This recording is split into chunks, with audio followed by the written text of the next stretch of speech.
Forged from the love of liberty in the fires of hope and prayer, with boundless faith in our destiny, we solemnly declare. Side by side we stand, islands of the blue Caribbean Sea, this our native land. We pledge our lives to thee. Here every creed and race find an equal place, and may God bless our nation. Here every creed and race find an equal place,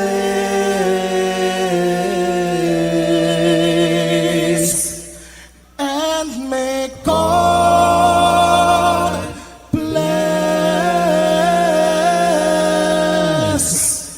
our nation.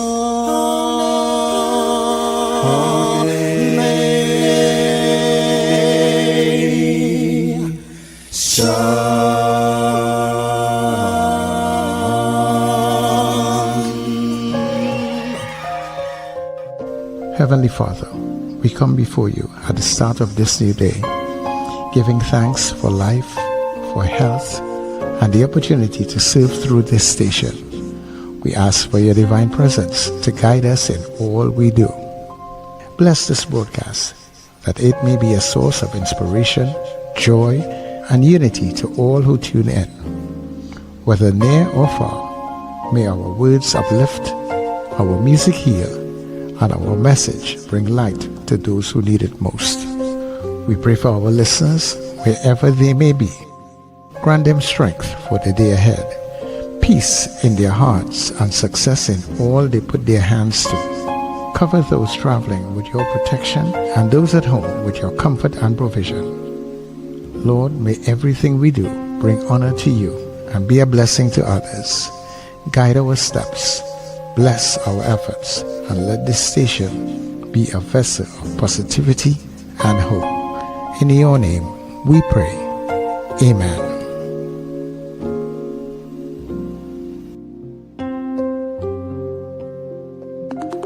Your voice, your soundtrack, your station.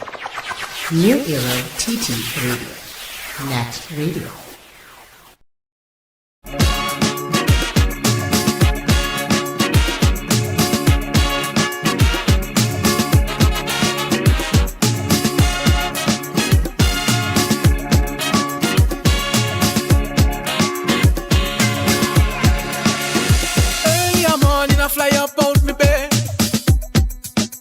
A voice in my head ringing like a bell. The voice say, I am the God of Shorty and Kitchener. I bring a rhythm for them to ride, let them ride that. The voice say, go down, go down, go down, go down, down there. Cause when I listen to the music, it's like they forget me. When it's I give them soul and I give them fire. And the soca is the son and I is the father. Calypso, you better tell them people, tell them call me name, tell them we are the fire. Calypso, go and tell them people, tell them call me name, tell them we are the fire. Keep us off the flame, raise it up, raise it, blaze it up, raise it up, raise it, raise it, raise it. Raise it up, raise it, blaze it up, raise it up. Calypso, now my house feel like I'm going crazy. I see a Baptist woman, I say, Mama, save me. I have a voice in my head and he won't stop singing. Say his name is fire, my whole body burning. But when she opened she mouth and she started talking. Well, it's the same voice in my head that was ringing. And he said, I am the voice of Ella and Sandra. You could run from the sun, but not from sing the Father. Calypso, you better tell them people, tell them call me name, tell them we are the fire. Calypso, go and tell them people, tell them call me name, tell them we are the fire. Keep us off the flame. Raise it up, raise it, blaze it up, blaze it up, raise it up, raise it up, raise it, blaze it up, raise it up. Calypso, Belmont to Lavanti, oh, from Pembroke to Scarborough, from Port Wake up, rise up. It's the Net Radio Breakfast Show, bringing you the energy, music, and vibes to start your day right.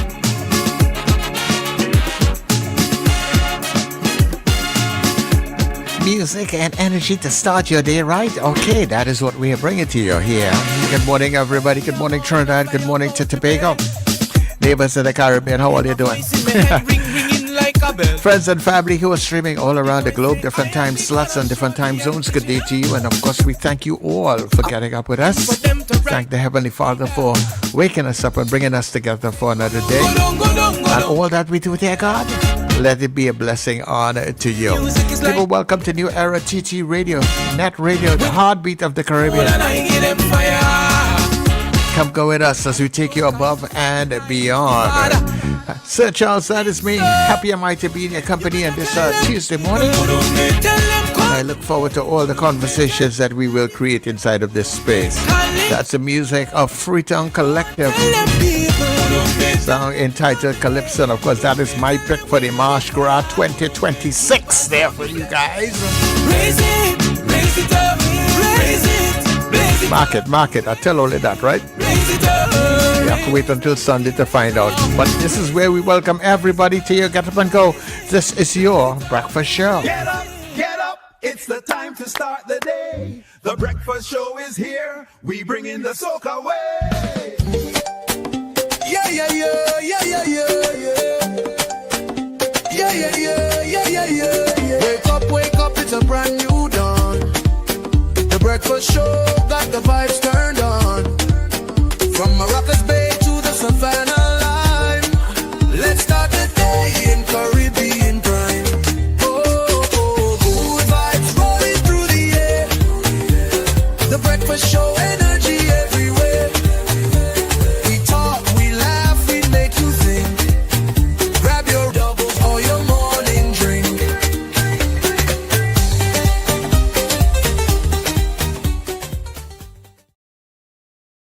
Okay. Good morning, everybody. Wake up, get up, rise up. We are here with you. And of course, it's good to be here with you in the land of the living. Welcome to the breakfast show. And of course, welcome to Wendell. And of course, welcome to Richard, who will join us very shortly. Wendell, good morning. Yeah, morning, Sir Charles. Good morning, Richard. Good morning, Trinidad and Tobago. Good morning, listeners and viewers all over the globe. My apologies for sounding nasal, and I may be sneezing from time to time, but my sinuses are acting up since yesterday.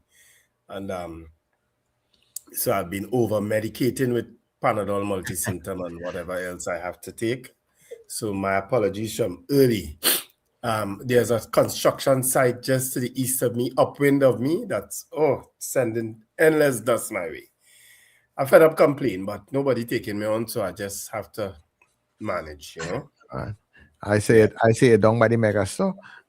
No, well, the mega store is noise. Well, noise and dust, I guess, but they've been building some homes in my area, and well, regardless of what I tell the people, they're not listening. So, you know, I'm hoping that the authorities could pay them a visit today, because one of the other things I complained about is the lack of a park disposal toilet for the guys, these construction workers. So they're using the bush, naturally. And I find that so despicable. I've complained about it before, and I've gotten nowhere, but I complained again. I'm hoping they do something about it, because that's ridiculous. The least you could provide the workers with is with a park disposal, so that they could use when they're on a construction site. Men shouldn't be on a construction site all day with no that is proper totally facility. unacceptable. It's unacceptable, and it's against public health regulation. And I don't care what anybody tell me. I have a serious problem with it, and I made it known. You know. Anyway, I have some birthdays. Let me do it fast before Richard comes in. Joelle Twiggy Youngstrong, my cousin-in-law. She is an international netball referee. She goes all over the world refereeing for netball. She is out there also to the Port of Spain Corporation. Happy birthday, Joelle Twiggy, and happy anniversary to you and Calvin. Because today it's also your anniversary, isn't it? Yes, it is. Today is also your wedding anniversary. How much years? 20. I think it's 25 years actually. No, what am I saying? 20 years. 2025. 2005 you all got married. So that's 21 years, right? So happy birthday. Marissa Fonrose. Happy birthday, Marissa. That's the sister of Stephen Wilson. She is celebrating her birthday today. Jeremy Innes, who was a senator in the last PNM government. He is a doctor actually. A medical doctor. Happy birthday, Jeremy. Leonard Stewart out there at the Port of Spain Corporation, one of the most affable, helpful people you'll meet when you walk in city administration office. Yonet Messiger Figuera, she is an activist, is from Sipario or Faisabad. I can't remember where Yonet from. Chanda Marie Latouche, she is also a heavy activist, daughter of Gail Latouche out there in Diego Martin, former councillor. She was one of the touring party to China a few years ago. Priyanka Narayan and my good friend Camille Roberts, who used to work down at Amoco, now called BP. Camila's retired years ago. Happy birthday, Camille. I hope somebody hears this and tells you when they'll send you happy birthday. Camille was like a big sister / mother to me at one time, you know. So those are my birthdays today. Really nice people celebrating birthdays today. Really nice people. Yeah, well, right? that is fantastic. So let me just join you one time to say happy anniversary. Going out to Carlin and Kelly out there in Carnage. They are celebrating 24 years of marriage today and 34 years of being together as a couple. That's fantastic. Yes. Yeah, that is. So Carlin and Kelly, have a great day. All right. Richard, good morning. Hi, good morning, guys, and good morning to our listeners and viewers wherever you are. Good morning and welcome to the Breakfast Show. And good morning, Wendell and Sir Charles. We have a very interesting program for you all this morning. We have Father Robert Christo, the parish priest at, is it Santa Rosa, Richard? Yes, he's at Santa Rosa. Santa Rosa. You know, Robert born and grew up in St. James, so we were good friends growing up in St. James. You know, when I spoke to him yesterday, I say, you know, it's strange calling you Father Christo. I custom calling you Robert here, and you could call me anything, Wendell. You know, but he will be our guest this morning. So we have an early interview with him this morning at 6:40. And then we will have from the TTMA, what's his name, guys? Hold on. Let me find Ramesh Ramdeen. Ramesh Ramdeen from the TTMA. All right. He'll be our guest in the second hour. Right? Dr. Ramesh Ramdeen, sorry. The TTMA Chief Executive Officer. He will be our guest in the second hour. So we have an interesting program lined up for you today. Don't miss it. Good news? We might as well. Yeah.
Yeah, so that was our good news segment for today. You know, interestingly enough, I had watched in part the press conference of Jillian John with regard to, well, different issues, but in part largely about the revitalization project. I don't know if either of you watched it. But I did, in virtually in its totality, and it was very interesting. She is, as I always say, Jillian John's energy is very infectious, and her go get it done attitude. So if it's one positive aspect of the current UNC administration, it is certainly that. I'm sure there are other positive things too, but I'm talking about specifically the revitalization project. Because which I would have mentioned yesterday, the expressions of interest, the EOIs came in, and there were like 900 and something EOIs expressed across all the different segments, because 129 projects, and they expect to go through the entire process by May, June, and actually start work in August. And what she was saying is that their intention is to start several things happening simultaneously, because they are gung-ho about Trinidad and Tobago being world competitive. And obviously there's a plan. And I always like a plan. And I always felt a vision for where the country needs to go. And I must say, I like that aspect of it, that kind of vision and almost tunnel vision on getting that done. Because I felt the PNM lacked that in the last 10 years. You didn't feel they had a clarity of vision, in my opinion. You're subject to disagree. I have always felt that Patrick Manning was one who you knew had a clear vision. You may not have agreed with his approach in all the times, but you knew he had a vision and of where he wanted Trinidad to be able to go. One of them being the monorail. They are not talking about the monorail at all, unfortunately, because I think it's still something that should be done or could be done. But that's just me. And Wendell. I know Wendell is a big thing about that. Yeah. So it was an interesting press conference. But besides the revitalization project, they also talked about there is a pothole. They call it spot paving. There's a repair program. Pothole repair program that's ongoing. They say they have identified 5,000. She said there is some sort of software that TNTech uses. I think it's TNTech. TNTech? Yeah, some sort of thing they use. I think it's TNTech. If it's not TNTech, it's WASA. It's one or the other. And she said they have allocated 5,000 area across the country. You're talking about that is doing this spot repair and trying to repair the potholes. But she said in her opinion she thinks it's more than 5,000. But about 4,000 of them on Tampuna Road alone. Yeah, so she said, but she said they are attending to that. She said because part of the government's vision, of course, is that we have to have good roads. If I had to summarize it, good roads, good infrastructure, low crime, in terms of attracting the world to come to Trinidad and Tobago, because they want Trinidad and Tobago to be this global hub. So it's an interesting press conference, and in terms of watching it, and if you're interested, not everybody's interested. I mean, I didn't watch it, but I support what you're saying, because I think, I mean, it's no secret that I like Jillian John too, and I think she is very focused. She was part of that Vision 2020 back in the day. So I have no doubt that she will try her best to revitalize a lot of those issues. So I hope that she gets the support and the money to do what she wants to do. You know, Well, so far she seems to be doing pretty well, because I'm seeing her also moving into a lot of areas to deal with a lot of different things also. Kind of she has a hands-on approach. Yeah. Yeah, a whole social media team, so she making sure you're seeing everything. Yeah. She ain't making joke. Even when she partying, man, the social media would. I think it's estimated at around, I'm subject to correction, but I think it's estimated to around $112 billion in terms of projects in this phase one, which is from 2025 to 2030. Was any mention made, Richard, of the overpasses that had to be completed? Not that I saw, not now. As I said, I watched maybe 90% of it. That was looked at elsewhere, but what I saw in Your mic giving a little trouble, Richard. Yeah, doubling up a little. You're going in and out. Yeah. No, Well, it's let's stay with the time in this morning, guys. So whether let's let's greet the people in the stream. Is it clear now? Yes, it's clear. Yes, a little clearer now. Because we have in the 10% I didn't watch, I don't know if that was addressed. Okay. But I can't say for sure. All right. Joyce Phillip, good morning at 12:01. Joyce came in first today. Anthony Tinto, Grand Rising. Happy birthday to his granddaughter, Cheyenne Mariel Tinto. Lots of love from all of us and Mr. Duke as well. So happy birthday, Cheyenne, from your granddaddy, Anthony Tinto. All right? And of course, from us at the Breakfast Show. Pleasant good morning from Margaret Thomas. Valerie Mendoza, good morning. Eunice Dublin, Robert Allen, Suzanne Jessup, Suzanne, Suzette, and Mrs. Gemma. And Suzanne, I think, dropped off a gift yesterday for the karaoke. She dropped it off at my office. Thank you very much, Suzanne. I think I forgot to take a picture because it was so well wrapped up to send it to the guys. Manuela Peters, Erica Charles, Wendy Ann and Frank James, Apollonus, Maria Cellier, Ozzy Molino, Diane Payne, Ava Smith also locked on, Sherwin and Juliet Kerr.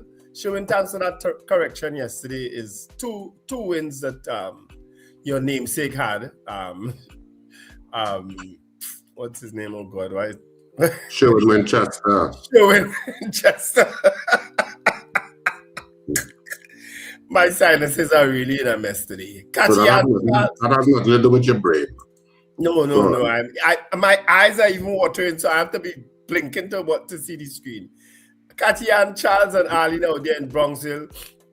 Carol Guevara says good morning. Debbie Modest, Marlon Motley, Robert Taylor, Slick Money Grip, Trinidad Margot, Pamela O'Connor, Trini Merle Kitchen, Gavin, Frank, Bernadette, and Alicia Yates. Scorpion Pepper is up early today. Ian Stewart, Prabha Ramdial, Helen Prescott, Boy BDC, Julia Samantha, Sankofa, CJ from New York, Lester Cragwell.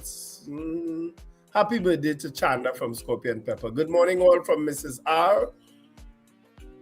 Both I know great guests, all right. Good morning, gentlemen, from Margarita Chow. Chris Tusa, morning, I'm back in DC. Ingrid from Tucson, Arizona. Ambrose Blah out there in New York.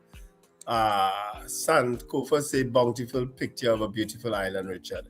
Odell Guy says good morning. Photo. They actually started patching some of them on Tampuna Road. I have to tell you. Dean Allen, hi everyone. Richard, there's the East Port of Spain Revitalization Project. The Arapita Avenue project was the start of that as boldly implemented. Yeah, that was under UD Cut. Sherma Paul, Brent Hackshaw, Rena Jennings, Kim Govaya. Right? So those are all the people on the chat who are greeting us this morning. All right. Okay, so on the WhatsApp coming in this morning, well, of course, we have Colin and Kelly who were in very early. So happy anniversary to you guys once again. To Joanne in Moncton, good day to you. Kent in Laventel, Terry and Peters in Mova, Peter Wilson, good morning. Also to Mr. Beeps in Pity Valley, Mr. Billy Powder Magazine, Archbishop Ashton Clark, he's out there in Canada. Charmin in New York, and Frank out there in Ruka, and Pauline is also on the inside. And just before we go to the break, Wendell, traveling in Tampuna Road here, and I hear the taxi drivers complaining there because just as they're patching the road, they're doing one shoddy job because whatever they put in the hole, they're not really sealing it properly, and by the time the next day. That Tampuna Road, and they're not wrong, Sir Charles. And that Tampuna Road needs to be completely milled and done from scratch. Yep. Because they're really just dropping some pitch in the holes. Yes, according to the taxi driver, they're only wasting time and wasting good money. Yep. That entire road is a project by itself. And yeah, we're going for the break. So let's say good morning to the folks on Caribbean TV when they check and see if they're different. All right, we're coming back. Hey, you. Yes, you. I'm talking to you. So you think I can sing, huh? Well, then be part of our Carnival karaoke. You know what? I don't like that name. Let's call it Carnival karaoke. Carnival karaoke. We'll call it karaoke. Yeah, so you can be part of our Carnival karaoke on the breakfast show on New Era TT Radio. Yep, it's happening Monday to Friday at 7:50 a.m. starting Monday the 19th of January, and all you have to do is sing a verse and a chorus of your favorite calypso, soca, chutney, old or new. Just sing it good, and you could be our karaoke singer, our champion for 2026. We're taking 2 contestants every day, and we're choosing one winner whose name will go into the championship box. And on Carnival Friday, the 13th of February, we'll have a grand draw for the karaoke champion on the breakfast show. The first ever prizes. Well, don't worry about that. You'll get something. Just come and sing and be part of our Carnival karaoke on the breakfast show and New Era TT Radio. Sing, the man, sing.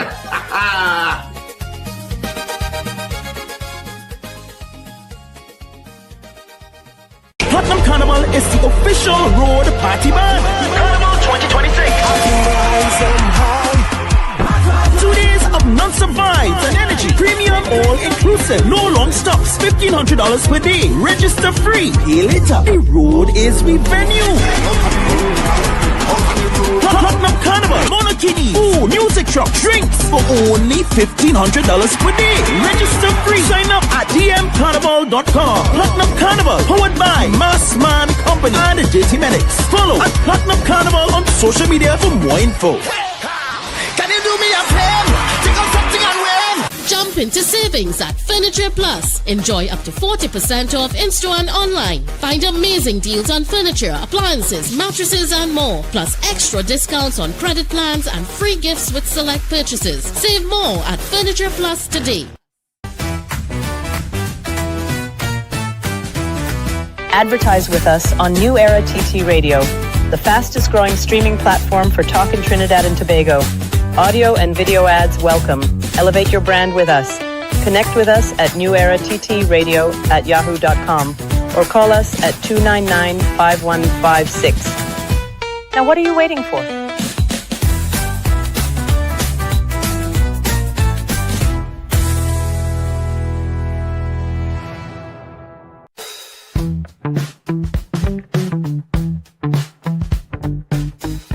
S&H Rumbox, 137 Western Main Road, St. James, for all your retail and wholesale needs for alcohol and non-alcoholic beverages. Call us at 686-0599 or visit us at 137 Western Main Road, St. James.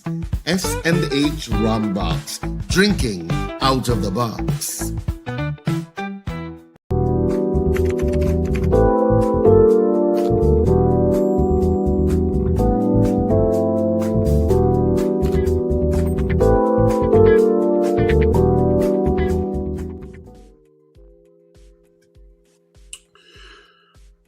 All right, we could go, I guess, straight into headlines because we do have Father Christo already waiting in the green room.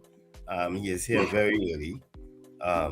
So maybe he can have some coffee and so on by the time.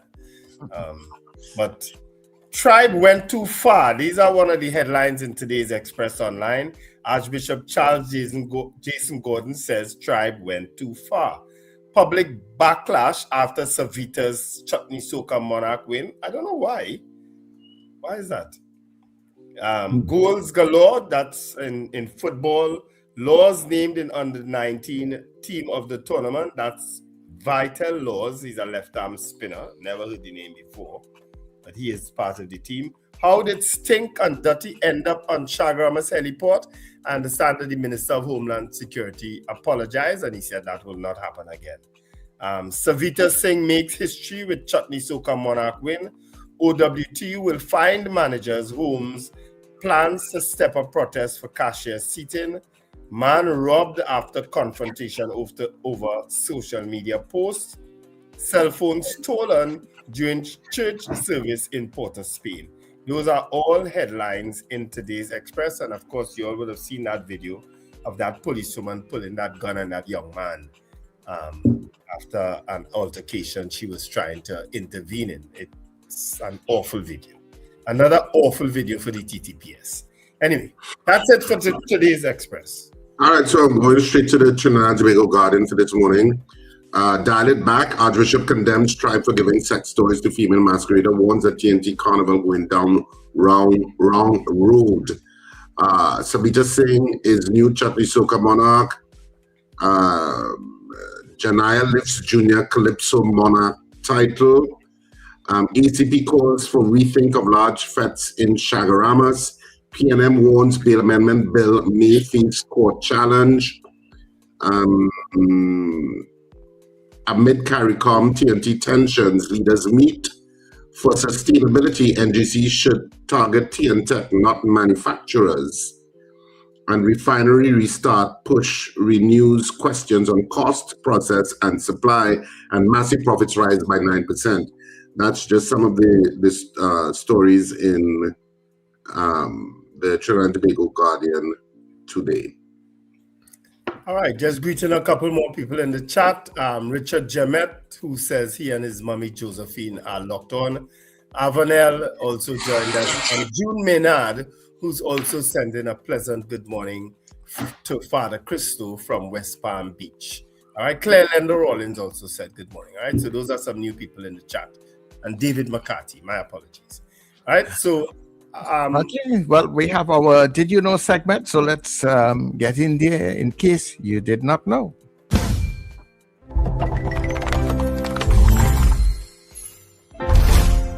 She just died at 95, and billions of people use her invention every single day without knowing her name. Dr. Gladys West passed away January 17th, 2026. If you've used GPS today to get anywhere, you used technology she created. And the fact that you've probably never heard of her is exactly why her story matters. Born on a Virginia tobacco farm in 1930 during Jim Crow segregation, Gladys Mae Brown was told her future was picking crops. But she had other plans. According to Virginia State University records, she walked nearly 5 kilometers through woods and streams every day just to reach school, because she knew education was her only escape. She became valedictorian, earned a full scholarship, got bachelor's and master's degrees in mathematics by 1955, one of the few black women in America with advanced math degrees at that time. 1956. The Naval Surface Warfare Center in Dahlgren, Virginia, hired her as the second black woman in their history, one of only 4 black employees total. While white colleagues got praise and travel opportunities, West faced discrimination documented in her own memoir. But she kept calculating. During the 70s and 80s, according to U.S. Air Force records, West programmed the IBM 7030 Stretch supercomputer, the world's fastest at the time, creating precise mathematical models of Earth's shape. Earth isn't a perfect sphere, it's warped by gravity, tides, and atmospheric forces. West's algorithms accounted for every distortion. Her 1986 technical report, published by the Naval Surface Warfare Center, became the foundation for GPS. That geodetic model, the most accurate representation of Earth's shape ever calculated, is why your phone can pinpoint your location within meters. The global GPS market is worth over $150 billion. It guides every plane, ship, emergency vehicle, and smartphone on the planet. And for 42 years at Dahlgren, then decades in retirement, almost nobody knew Gladys West made it possible.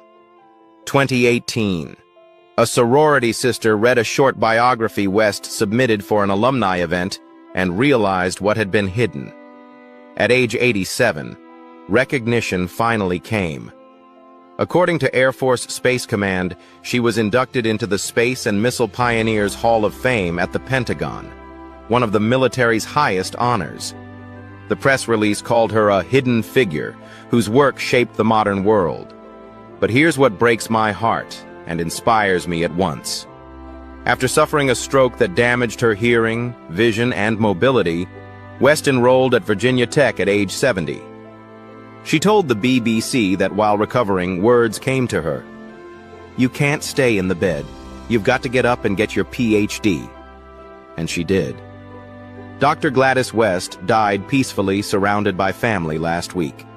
Every map you open, every delivery you track, every rideshare you call, every emergency vehicle that finds its way to save a life. All of it exists because a black woman from rural Virginia refused to let poverty, segregation, discrimination, or even a devastating stroke stop her from changing the world. She was hidden for decades. Now it's on us to make sure her name is never forgotten.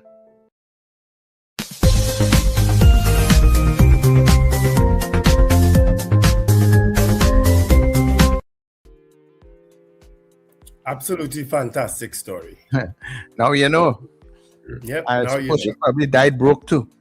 Well, not necessarily. Yeah. Humble, maybe humble. Why did you go to broke? Yeah. I mean, like, given all that the industry is worth now. Yeah. Well, she made her, but she got her doctorate and stuff like that. Yeah. Yeah. I'm sure she would have been comfortable on her passing, which was just the other day, you know. Anyway, let's bring in our guests, guys. Let's not keep the audience waiting. Let's bring in our guests, Father Rob.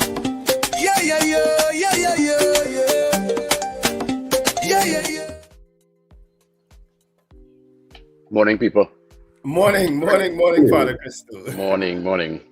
Yeah. Good to see you. Yeah, morning, Father Christo, and thanks for joining us. Morning, Sir Charles. Morning, Richard. Morning, Randall. Morning. Thank you very much for being here. Yes.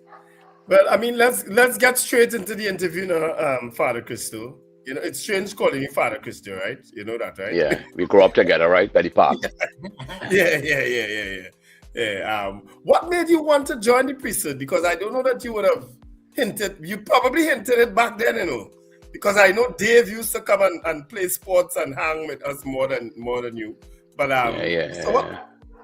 But I know you. I remember you from the St. Mary's Church in St. James, a very vibrant, charismatic group that they had in St. James. There. What made you want to join the priesthood? I guess it was a calling from within. I just wanted to manifest my gifts for the common good. I love people. I love Carnival. I love my culture. And I wanted to integrate and enter and to make a difference. I wanted change. So I wanted to dedicate my whole life to my people and the kingdom in this kind of formation. So it was I think a call, a vocation. It is a fulfillment for me to just surrender all my gifts and talents to the common good for the culture, the people, and the kingdom. Right. Well, you've been a kind of how I should put it, innovative type of priest. The way you conduct your sermons and the way you speak and you relate to young people. As a matter of fact, you have a lot more people going back to the Catholic Church, I think, than any other person. How do you feel about that? I feel excited. I feel that if I want change, I have to be the change. I think a lot of the stuff we have been demonized unnecessarily.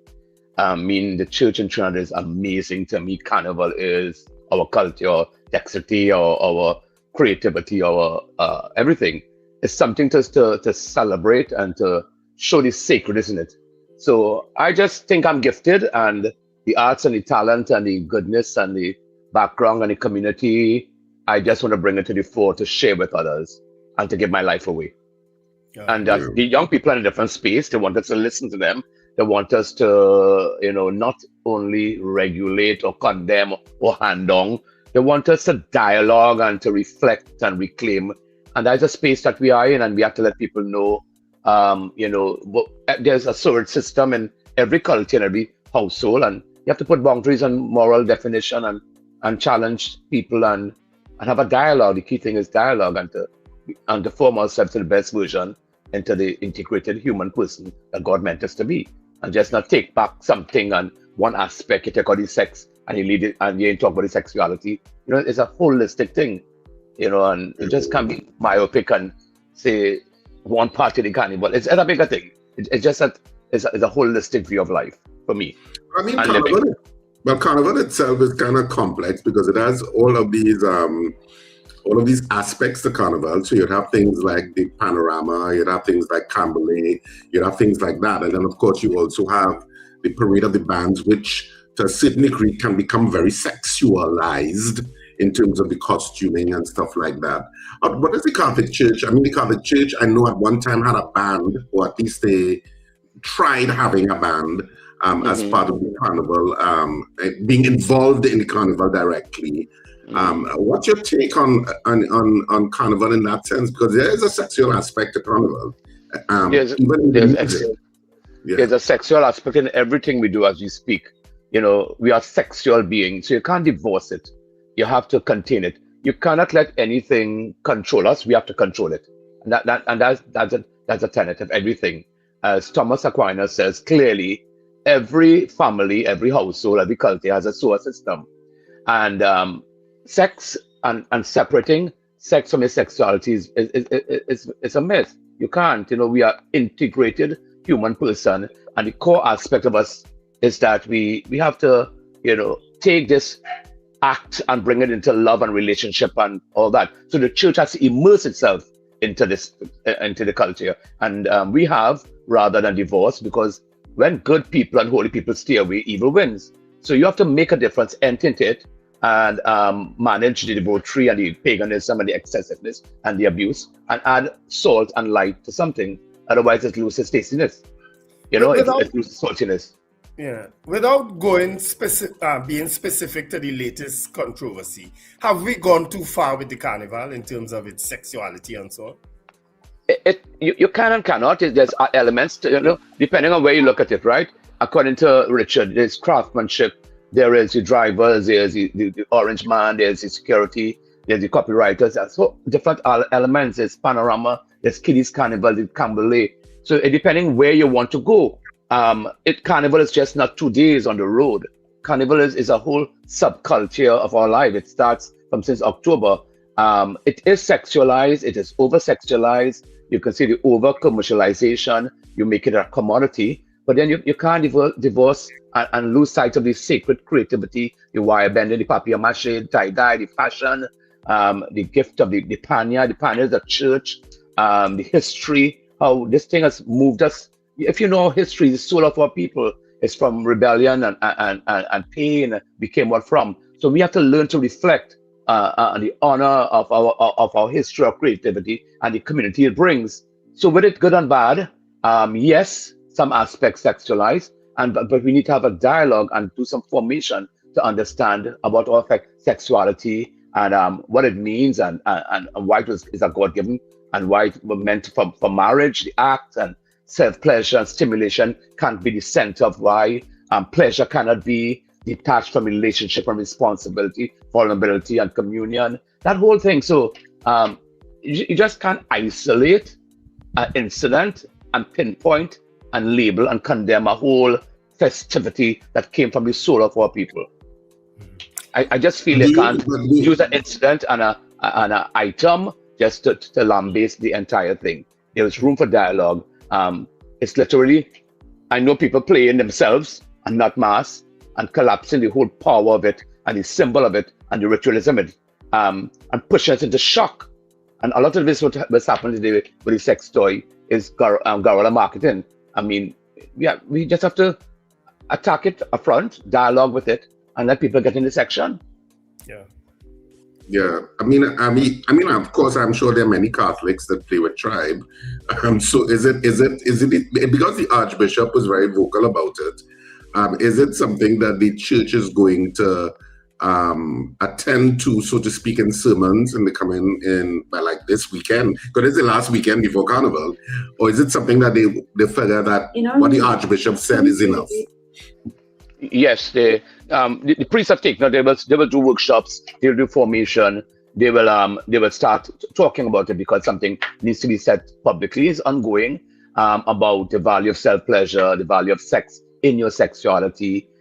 This is just the tip of the proverbial iceberg, we know, and to teach about sexuality and becoming the full human person integrated in Christ for Christians. And that integration of our sexuality is a formation process that all our leaders have started working on in our sermons and Lent, because you must remember that Carnival and come first was Lent. So Lent is a pre-Carnival celebration, not a post-Carnival. Carnival was just a kind of fling, it's a kind of what you call a bachelor's party before Carnival. There's a rich tradition of a Christian background. So all that has to be is formation, is training. It's realigning, is redefining, is reclaiming. So do you agree with well, I shouldn't ask if you agree with the Archbishop, but the comment that the Archbishop made, the tribe has gone too far.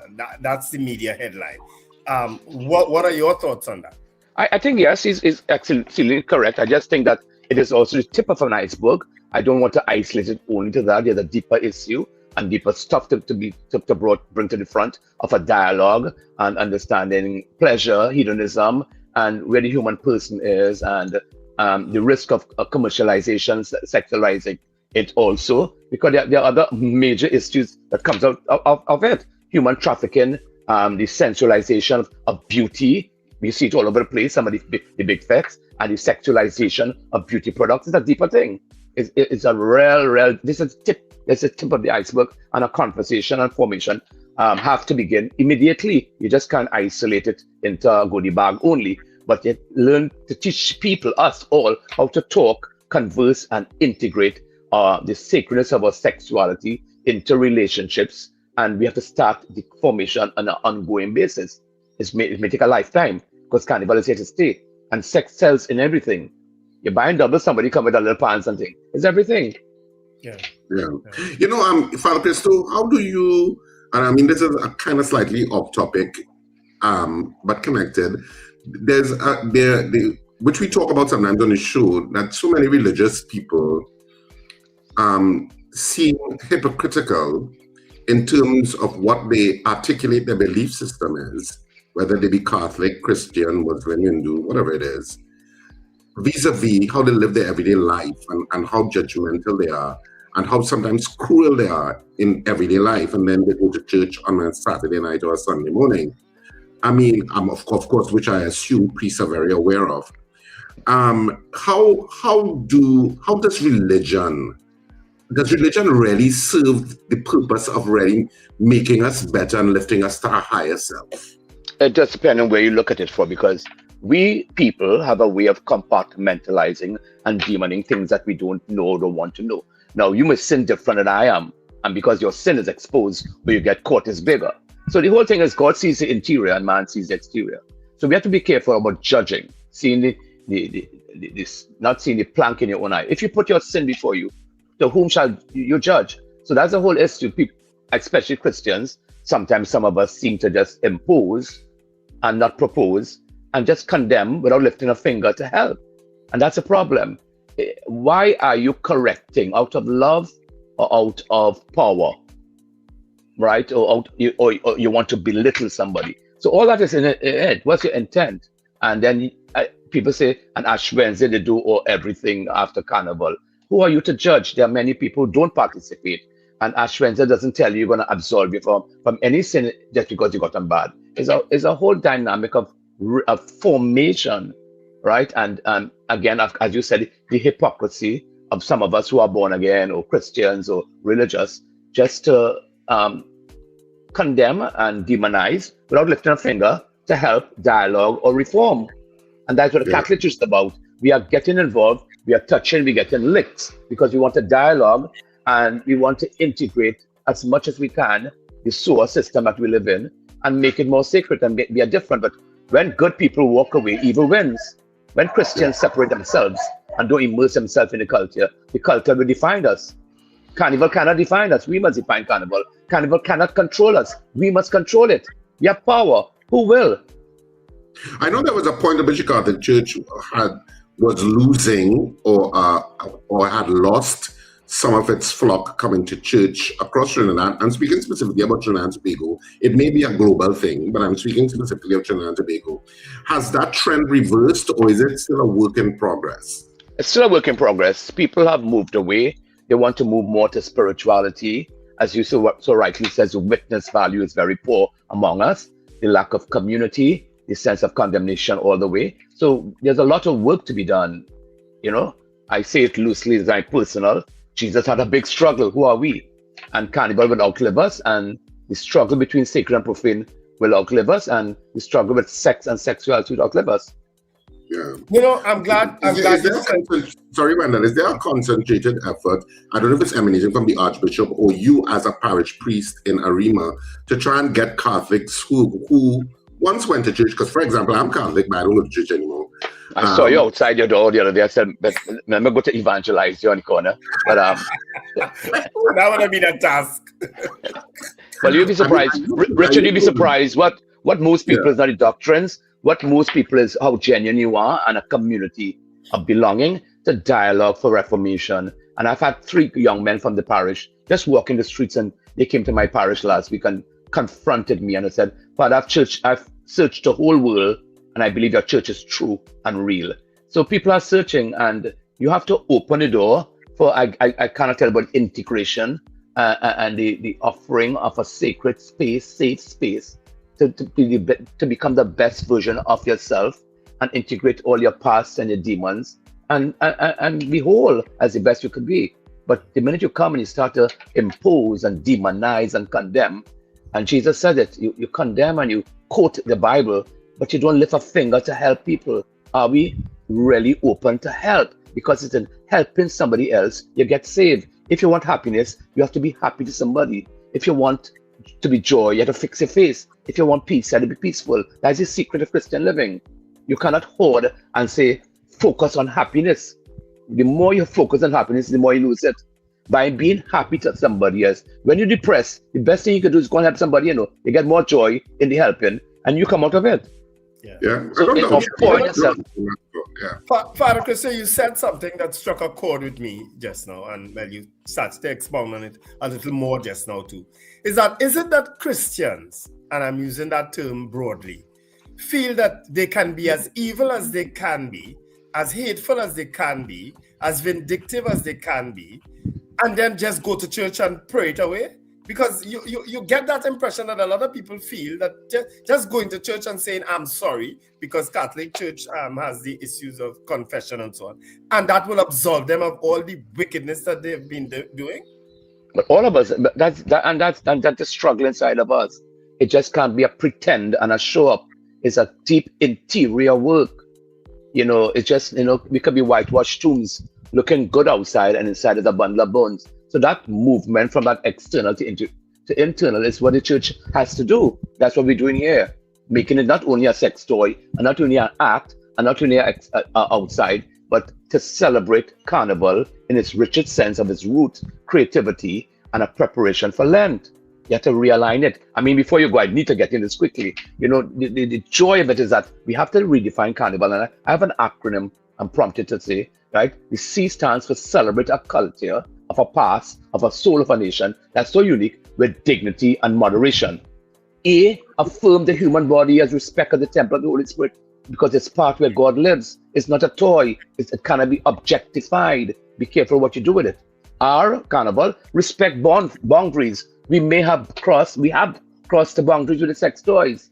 Respect your boundaries, the boundaries of what God has defined for us and others. It just can't be do what you want, and nurture healthy relationships, life-giving relationships, the violence has to end. Not because I want it now, I have to get it now. You have to nurture, and in Carnival, relationships that are healthy and life-giving. I ignite joy, not pleasure only. Pleasure is slam, bam, thank you, gone, right? Joy is when Carnival is over, there's still life. After Christmas, they still have to pay courts. The joy is a glow that I'm okay in who I am and who I'm becoming. It's self-emptying and dealing with your creativity. Ignite that. V, value virtue over vanity. Everything is me, I. Your body will die, right? And so much of navel gives in. there's goodness in us. And adore, well, God, for those who believe, above all and all people. Anything less than God, made by God, is an idol, not a statue. So my program, my priesthood, my preaching can be an idol.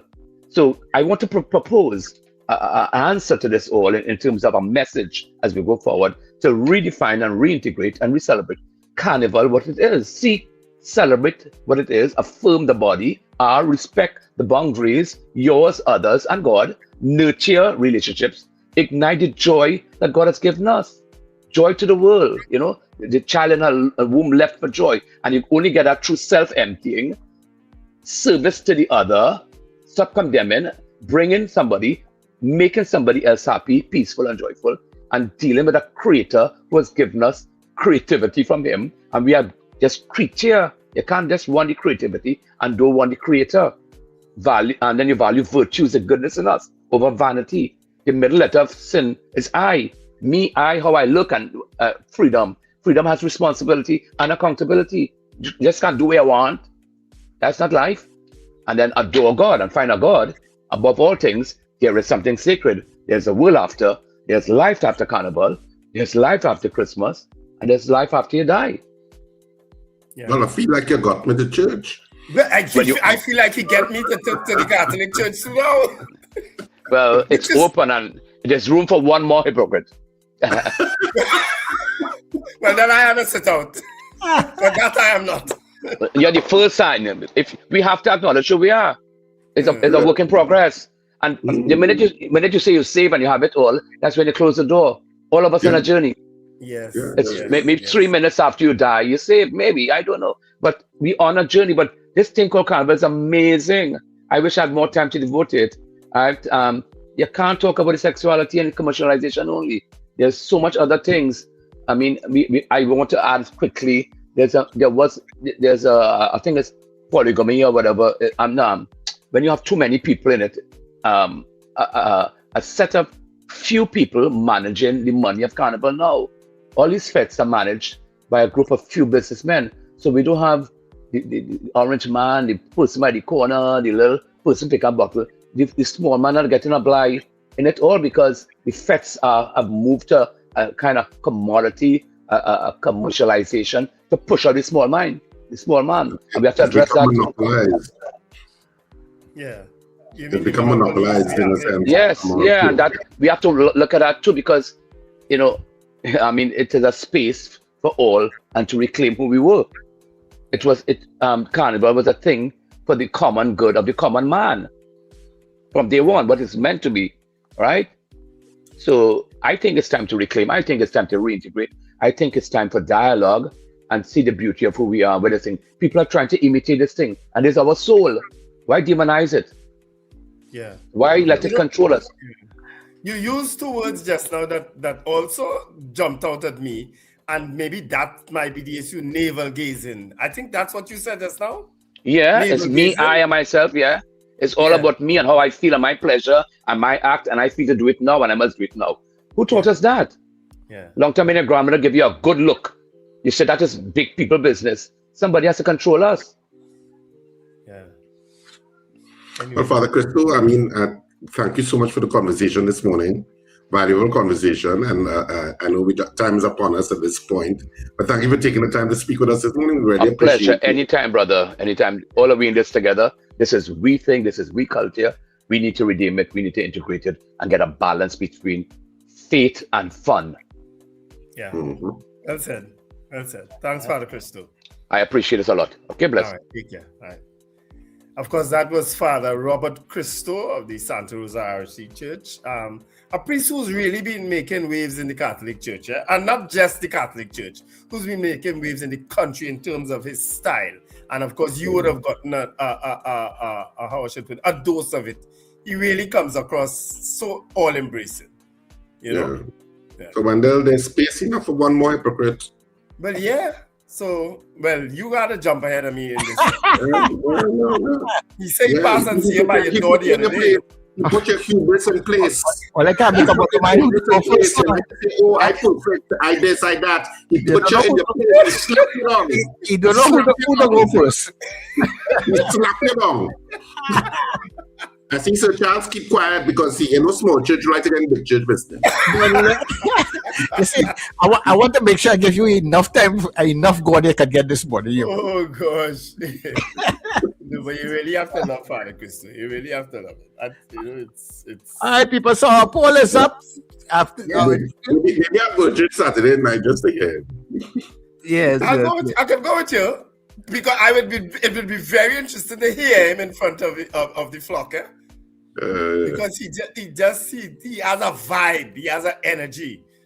Yeah, he does. it's not 1 hour, it's 2 more hypocrites. Authentic. He comes across very authentic. Yeah, he is very authentic. You know? Yeah.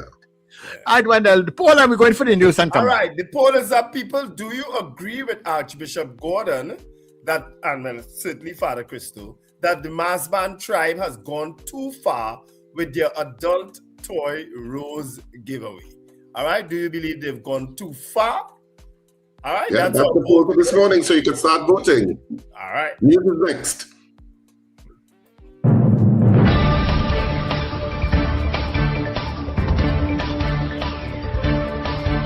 The news you need, the clarity you deserve.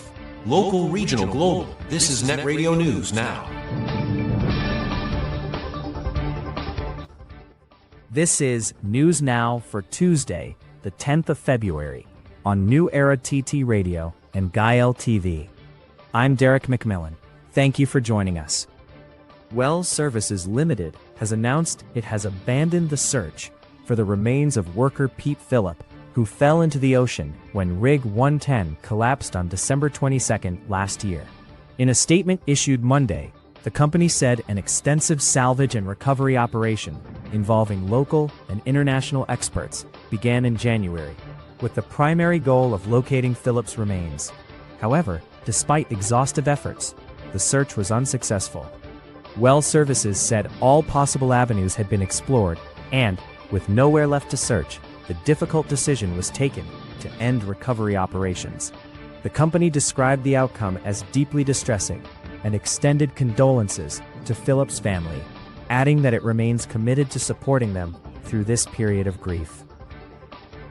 The government says its immediate priority is fixing the inter-island ferry service between Trinidad and Tobago, even as plans for a wider regional ferry system remain on the table. Speaking at a news conference on Sunday, Minister of Works and Infrastructure Geraldine John said restoring a reliable sea bridge between the two islands comes first.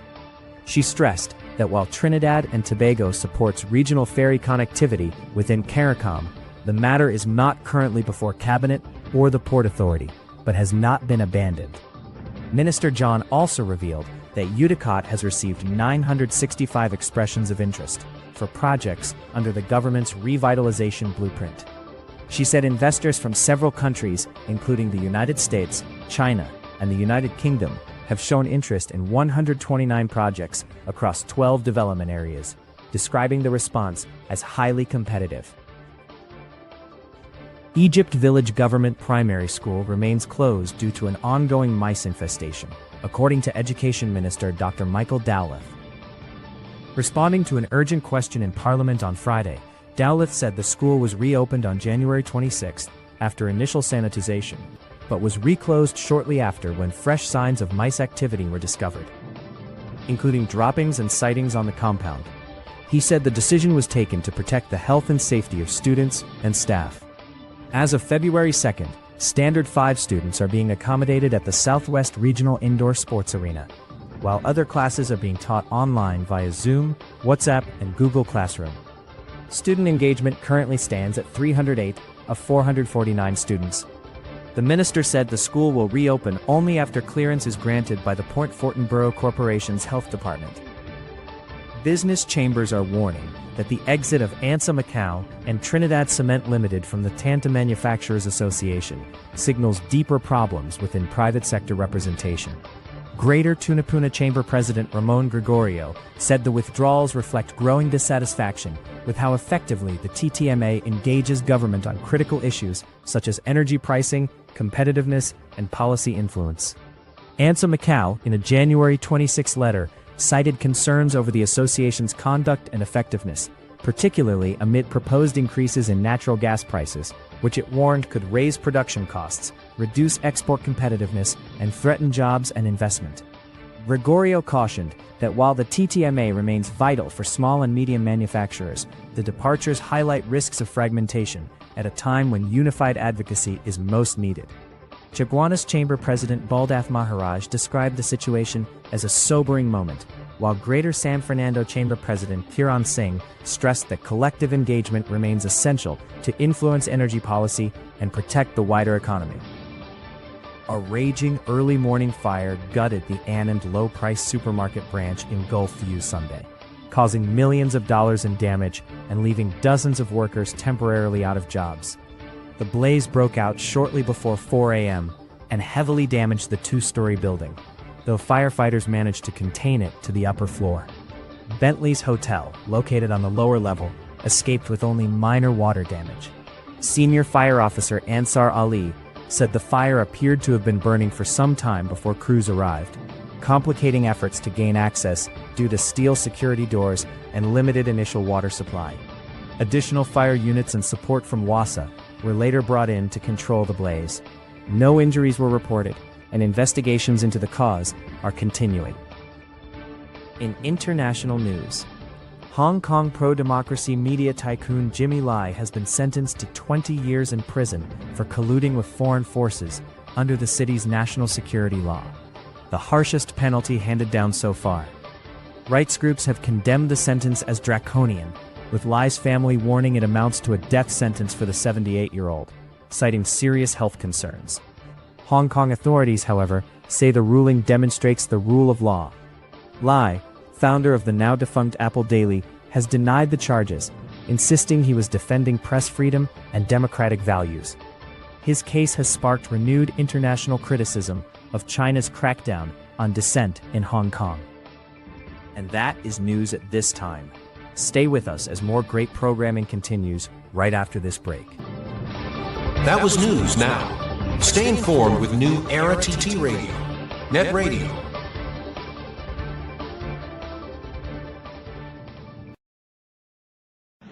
Your mid-morning just got better.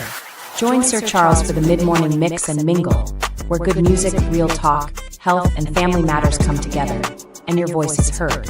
Whether you're at work, on the go, or just taking a break, this is the perfect mix to keep you engaged, informed, and entertained. The mid-morning mix and mingle, weekdays, 9 a.m. to 12 noon on New Era TT Radio, Net Radio. Fresh energy. This is the Net Radio Breakfast Show.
मैया मगन भाई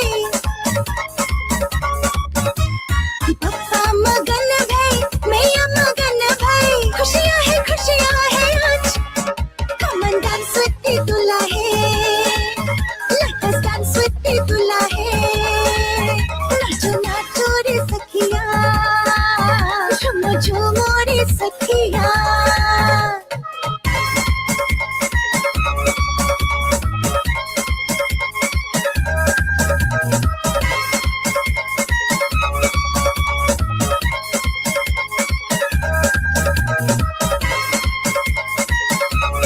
Mornings just got better. You're locked into Net Radio Breakfast Show. Fueling your day with the best music and real talk. Yeah, and of course, that is exactly what we're bringing you, the best music and real talk as we enter inside of the Carnival week. Oh boy, believe it or not, all this time next week. All this time next week is Carnival Tuesday, you know. Yeah. Pretty Mason hit the road after 7. All the bands looking to roll out all this time next week, you know. You got your costumers yet? Yeah, hope you got it. That's the music of the 2026 Chutney Soca Monarch. Safita Singh, come dance with the Dula head. People, welcome inside the second hour of the Breakfast Show. Of course, it's heard right here on the Era TT Radio at Gael Caribbean TV with the second monitor. Folks out there at Gael, thank you very much for logging on. To those of you who've been there very early this morning, our Anthem crew, people coming just before the Anthem, good morning to you. And of course, those of you that are coming in all throughout the morning, thank you so much for choosing New Era TT Radio. And remember, when we come off of the Gael feed, you can get us. We stream all day and we stream every day at newerattradio.com.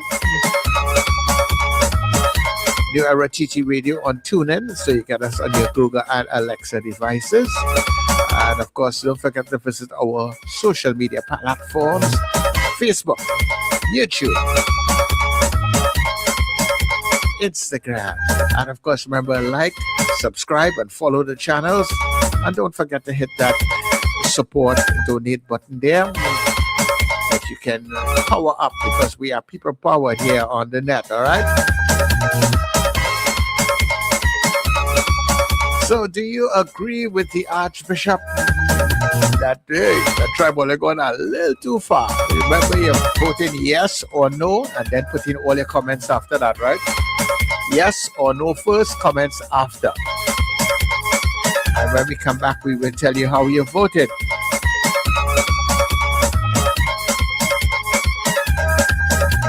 Also, don't forget karaoke is coming up. Yeah, so make sure you get your name inside the box, because trust me, there are rare prizes are going on with them. So all that on the other side of the break. And of course, when we come back, also in our Let's Talk segment, we talk with folks from the TTMA. So all that, you have things to look forward to. So stay with us. Don't go anywhere, and stay with us on the Breakfast Show.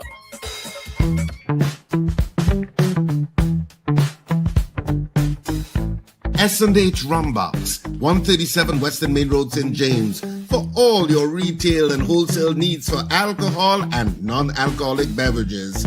Call us at 686-0599 or visit us at 137 Western Main Road, St. James. S&H Rumbox, drinking out of the box. Jump into savings at Furniture Plus. Enjoy up to 40% off in-store and online. Find amazing deals on furniture, appliances, mattresses, and more. Plus extra discounts on credit plans and free gifts with select purchases. Save more at Furniture Plus today. Platinum Carnival is the official road party band. Carnival 2026. 2 days of non-stop vibes and energy. Premium all-inclusive. No long stops. $1,500 per day. Register free. Pay later. The road is the venue. Platinum Carnival. Monokini. Food, music truck, drinks for only $1,500 per day. Register free. Sign up at tmcarnival.com. Platinum Carnival. Powered by Mass Man Company and JT Medics. Follow at Platinum Carnival on social media for more info. Can you do me a favor? Pick up something and win. Advertise with us on New Era TT Radio, the fastest growing streaming platform for talk in Trinidad and Tobago. Audio and video ads welcome.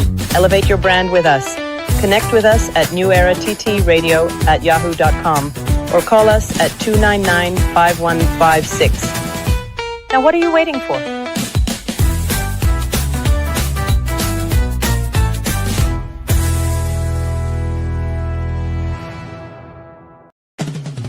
Hey, you.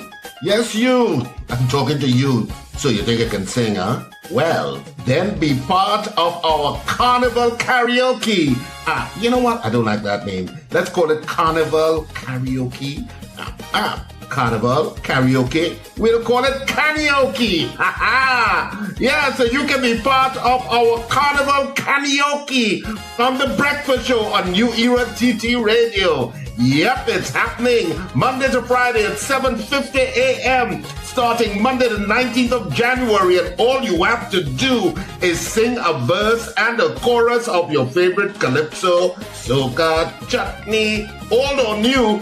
Just sing it good, and you could be our karaoke singer, our champion for 2026. We're taking 2 contestants every day, and we're choosing one winner whose name will go into the championship box. And on Carnival Friday, the 13th of February, we'll have a grand draw for the karaoke champion of the breakfast show. The first ever prizes. Well, don't worry about that. You'll get something. Just come and sing and be part of our Carnival Karaoke on the breakfast show and New Era TT Radio. Sing, the man, sing.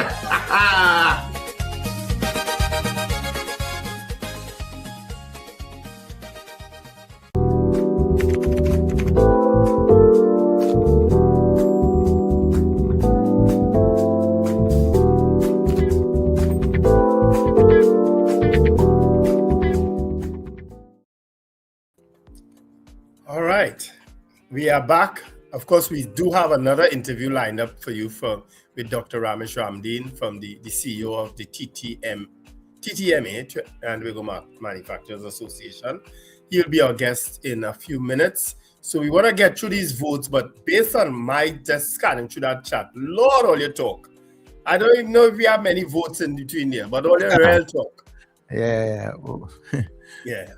So let's. If you have not voted, now is a good time for you to vote, right? Vote now, yeah. people. Yeah, but yes, we want to get no. the vote. Yeah, we want to get the vote at the beginning of your chatter so that we could. And your chatter, of course, is welcomed. Sometimes I read it, but it's more for the other folks to read, right? So let's start with the votes. I think Gregory Boyer was the start. You ready, Sir Charles? Yes, I am. Thank you. Right. So our poll: do you agree with the Archbishop Gordon that Masban tribe has gone too far with their adult toy rose giveaway? If you don't know what a rose is, go and Google it. Right? Or call Raj. Dr. Raj. Gregory Boyer says yes. David McCarthy, yes. June Maynard, yes. Ron DeSantis Jr., yes. Plenty talk here. Jojo Nutmeg, that's a new name, yes. Rena Jennings, yes. Lincoln Foxtrot, no. Marlon Motley, no. Carol Guevara, no. Alistair Hart, yes. Suzanne Jessup, no. Estelita Sampson, yes. Roger Hiley, another new name, thanks for joining us, yes. Brennan Smith, yes. Boy B. Dacey, yes. Joyce Phillips says no. Beauty Culture, yes. Margarita Chow, yes. Helen Prescott, no. Wendy Ann James, yes. Howard Hernandez, no. I don't know if all the others people voting, but it's a lot of talk. Avion Abraham, yes. Robert Taylor, no. Margaret Thomas, yes. Diane Payne, yes. Nicola, I'm not sure if you voted here. Yes, you voted yes, right. Sankofa didn't vote. Ingrid from Tucson, yes. Bernadette Yates, yes. Slick Money Grip, yes. Isn't that the other people who are on this chat? They see the chat too? They see it, right? Yeah, of you course. can't chat without seeing your own chat, eh? Yeah, a senior chat. Yeah, CJ from New York, yes. Colted Finch, yes. Finbar Collins, yes.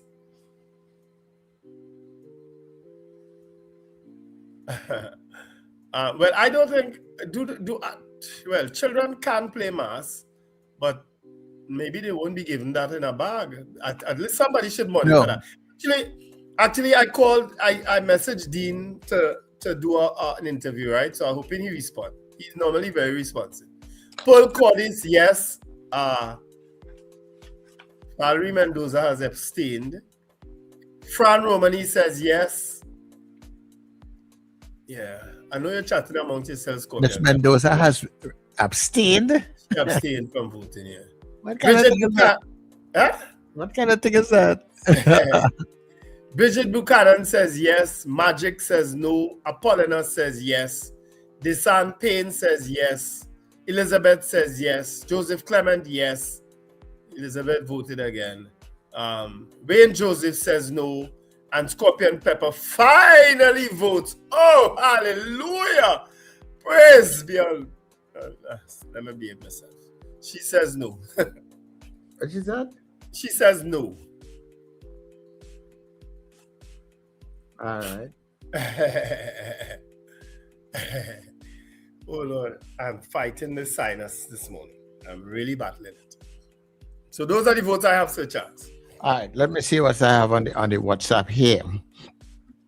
All right, let me just move around some stuff. Okay, so, oh my word, I pressed the wrong thing. All right, so I have Joanne saying yes, Rockaway saying yes, Archbishop Ashton Clark saying yes, Afria saying yes, Judith in Tobago says no, Captain Ron says no, Frank says yes, Pauline says no, Peter Wilson says no, Kenwin says yes, Sean says no. All right, that is it. Is that right? Sorry, I took off my mic because I was sniffing. I have two more votes. Christo says no, and Robert Taylor also says no. All right. All right. Valerie Mendoza saying you must abstain before marriage. Abstain from what? Sex, I guess. I don't know that using the rules is... Anyway, let me watch that. And Mr. Flavor also says no. So those are the votes I have, Sir Charles. All right. So 56 people are on the chat who voted today. 40 of you said yes, and 16 of you said no. I generally do have a problem with it because it was meant as just like the condom meant, I guess, as a marketing tool. I think it is a marketing tool more than anything else. You understand? You're not inclined to use it, just like you're not inclined to use a condom, or just throw it away. You know what I mean? Or give it away.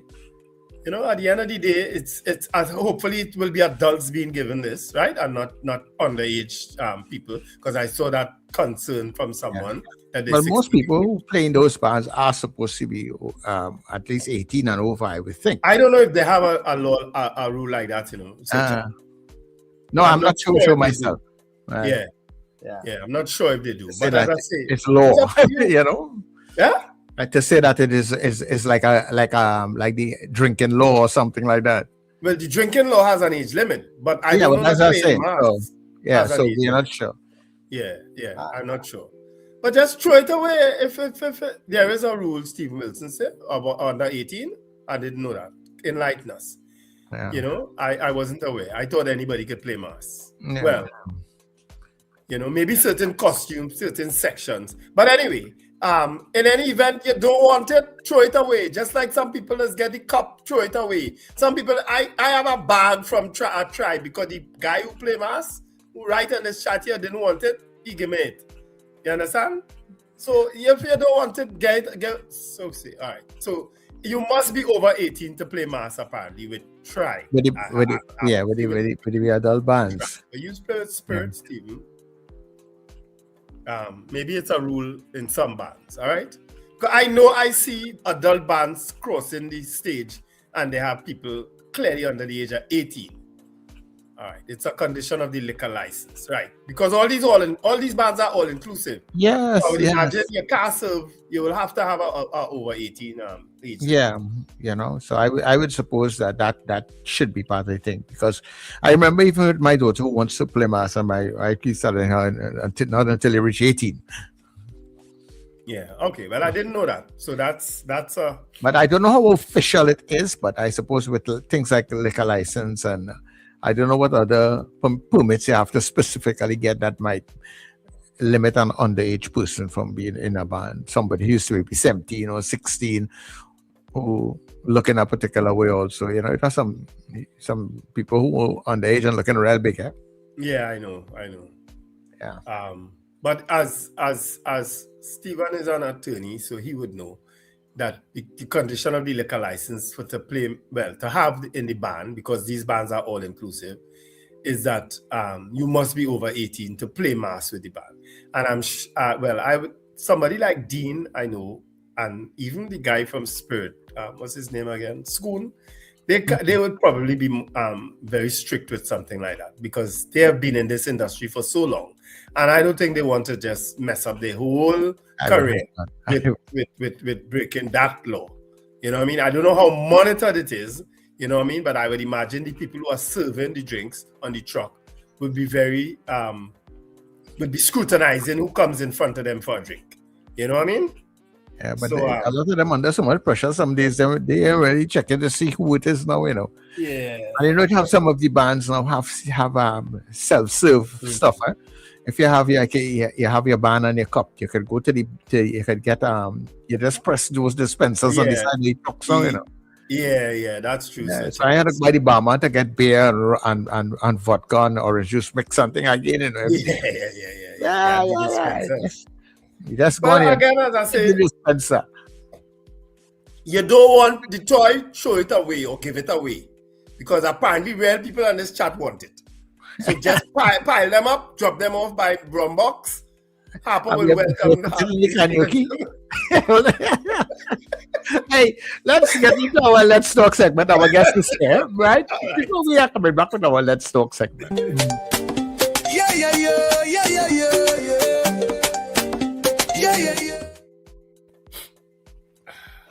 All right.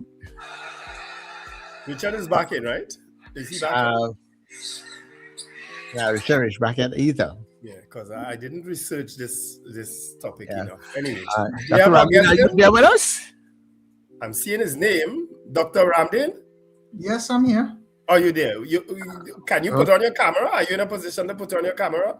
My camera is on. I believe my camera is on. No, we're not seeing you. No, we're not seeing you. We're hearing you. Yeah. We're not seeing you. Right. No, that's Richard camera. Richard. That's Richard came up. Are we just waiting for Dr. Ramdeen to get his camera on?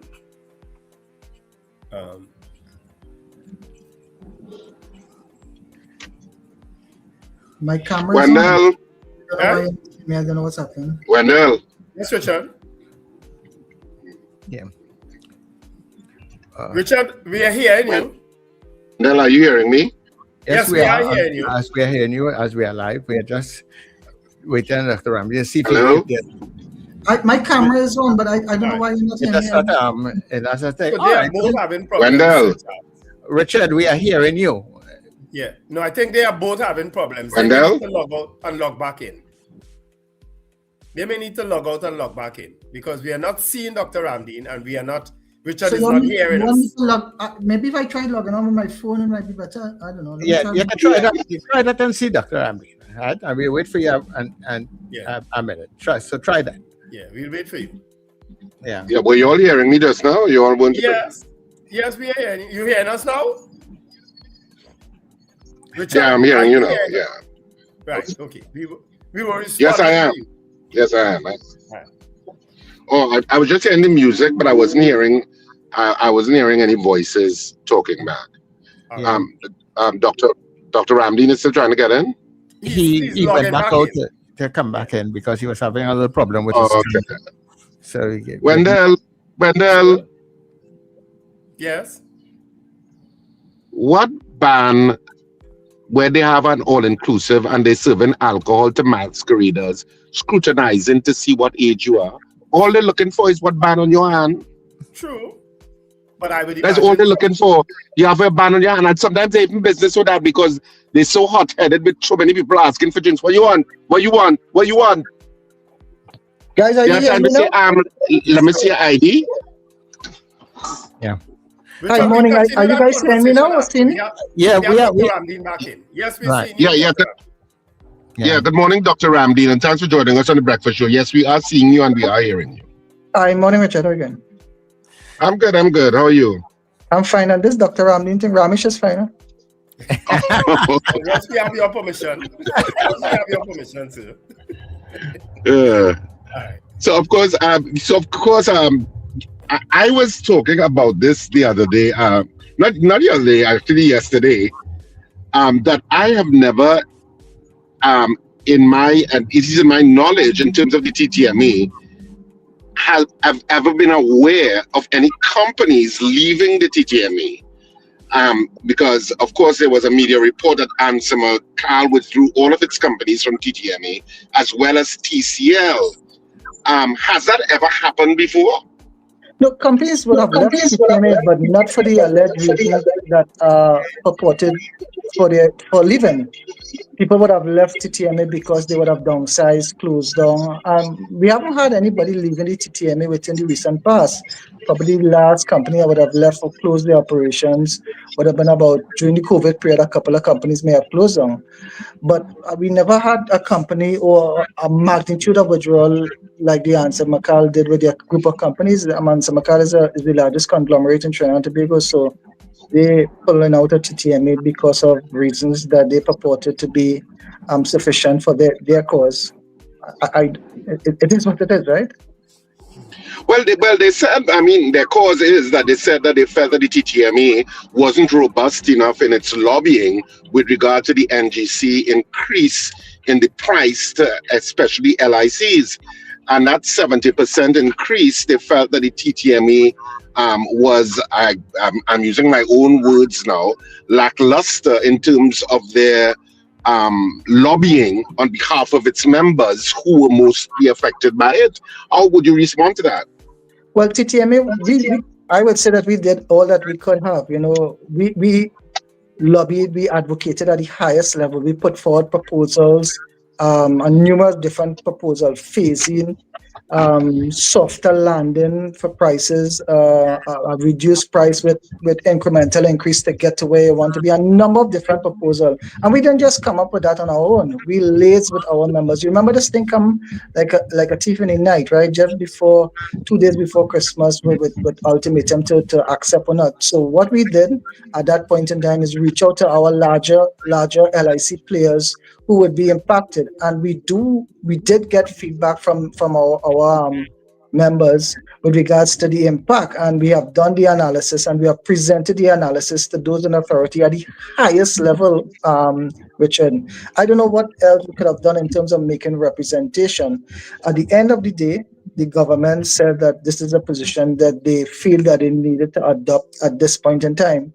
The one leverage that we got in our negotiation with the government is that given the circumstances that the country faces at this time, it's best that we advise our members to accept this increase for in initial 1 year period, with the hope and the expectation that these economic circumstances of Trinidad and Tobago will change in the next year or thereabout.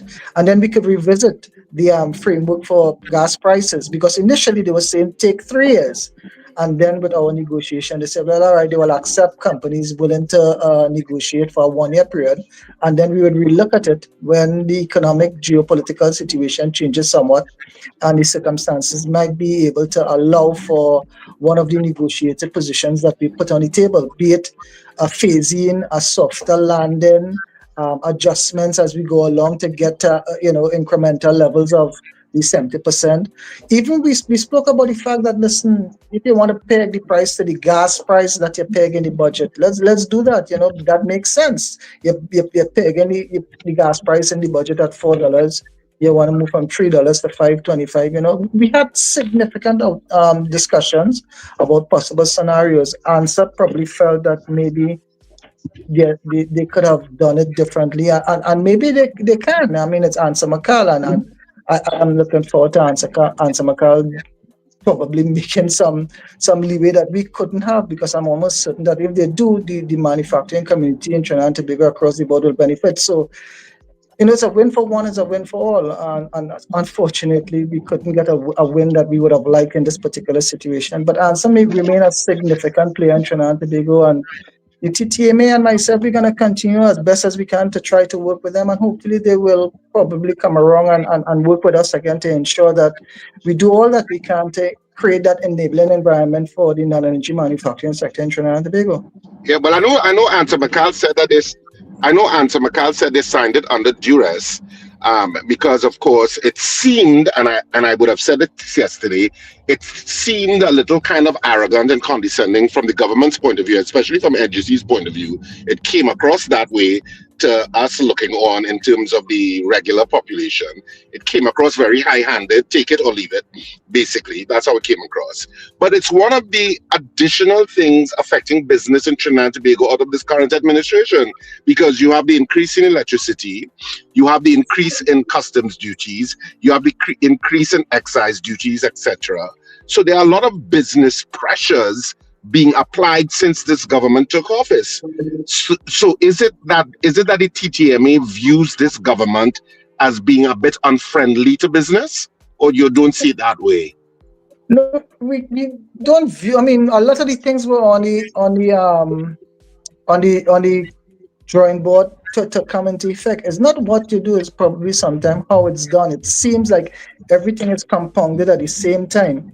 We are having discussion as best as we can. I mean, some of the things that are taking place, are we happy with it? No, we're not happy with it. And that's why we continue to negotiate and try to get a position that is much more palatable to the business community of Trinidad and Tobago.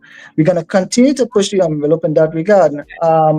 We understand the economic circumstances of Trinidad and Tobago, and we understand some of the subsidies and transfers and things that the government have. They just cannot afford to engage with those things.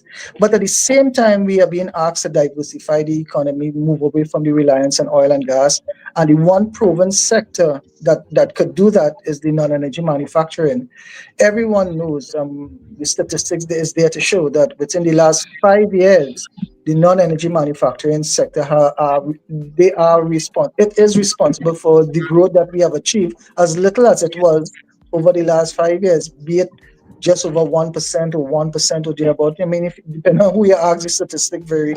But whatever growth that we had in Trinidad and Tobago at whatever time, it can be contributed solely to the non-energy manufacturing economy of Trinidad and Tobago, and we have grown our export by a significant amounts, over the last 5 years, and we have set a target again for ourselves to move it from 7 billion to about 10 billion in the next 5 years.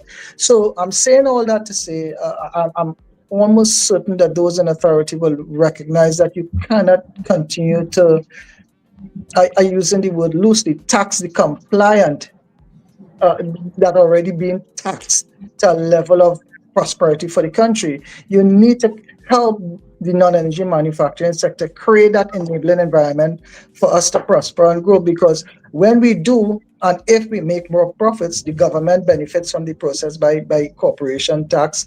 We generate more employment by producing more. We earn foreign exchange by our export thrusts and initiatives.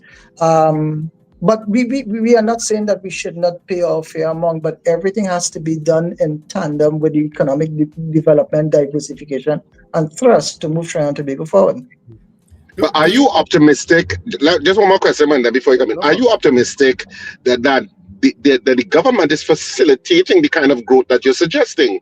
Because because governments should be facilitators of the private sector, and the private sector being confident that consumer spending is going to be up, that they're going to get traction in terms of exports and also in the local economy in terms of consumer spending.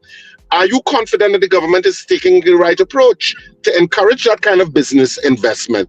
Because you do have some data coming out of business closures, of the stresses on businesses starting to take effect. Doesn't that worry you as one of the heads of the TTMA?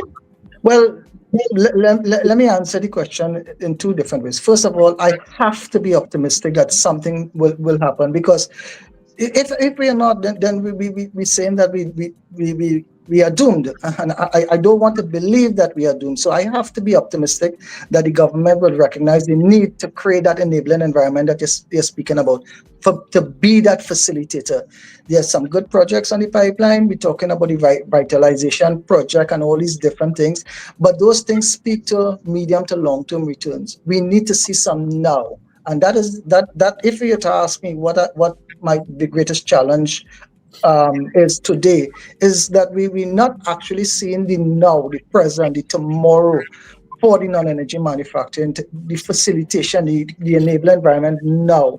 We've seen a lot of plans in the pipeline that speaks to 6 months, a year, 2 years, medium term. So I have to be optimistic that something will happen, because I am very confident in the non-energy manufacturing in Trinidad. The quality and the standard of the goods that we produce, Richard, are some of the best in the world, at least in this part of the world, in the southern area, right, southern hemisphere, the Caribbean. We are some of the top manufacturers.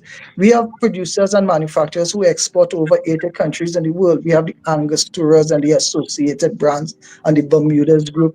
We have some big players who engage in that. We have a growing SME sector. And if we have all this that is right to take us to the next level, I have to be optimistic that those looking on in authority would see that and understand that this sector could move the economy forward, and would work towards being the facilitator that they need to be to allow for that to happen. The second thing that you pointed to is that I'm seeing some closure of businesses. Those are not necessarily my members. I'm not ignorant of what is happening outside my membership, but the closures you've seen are more at the retail level and those kind of things. You're not seeing manufacturing closing their operations really and truly.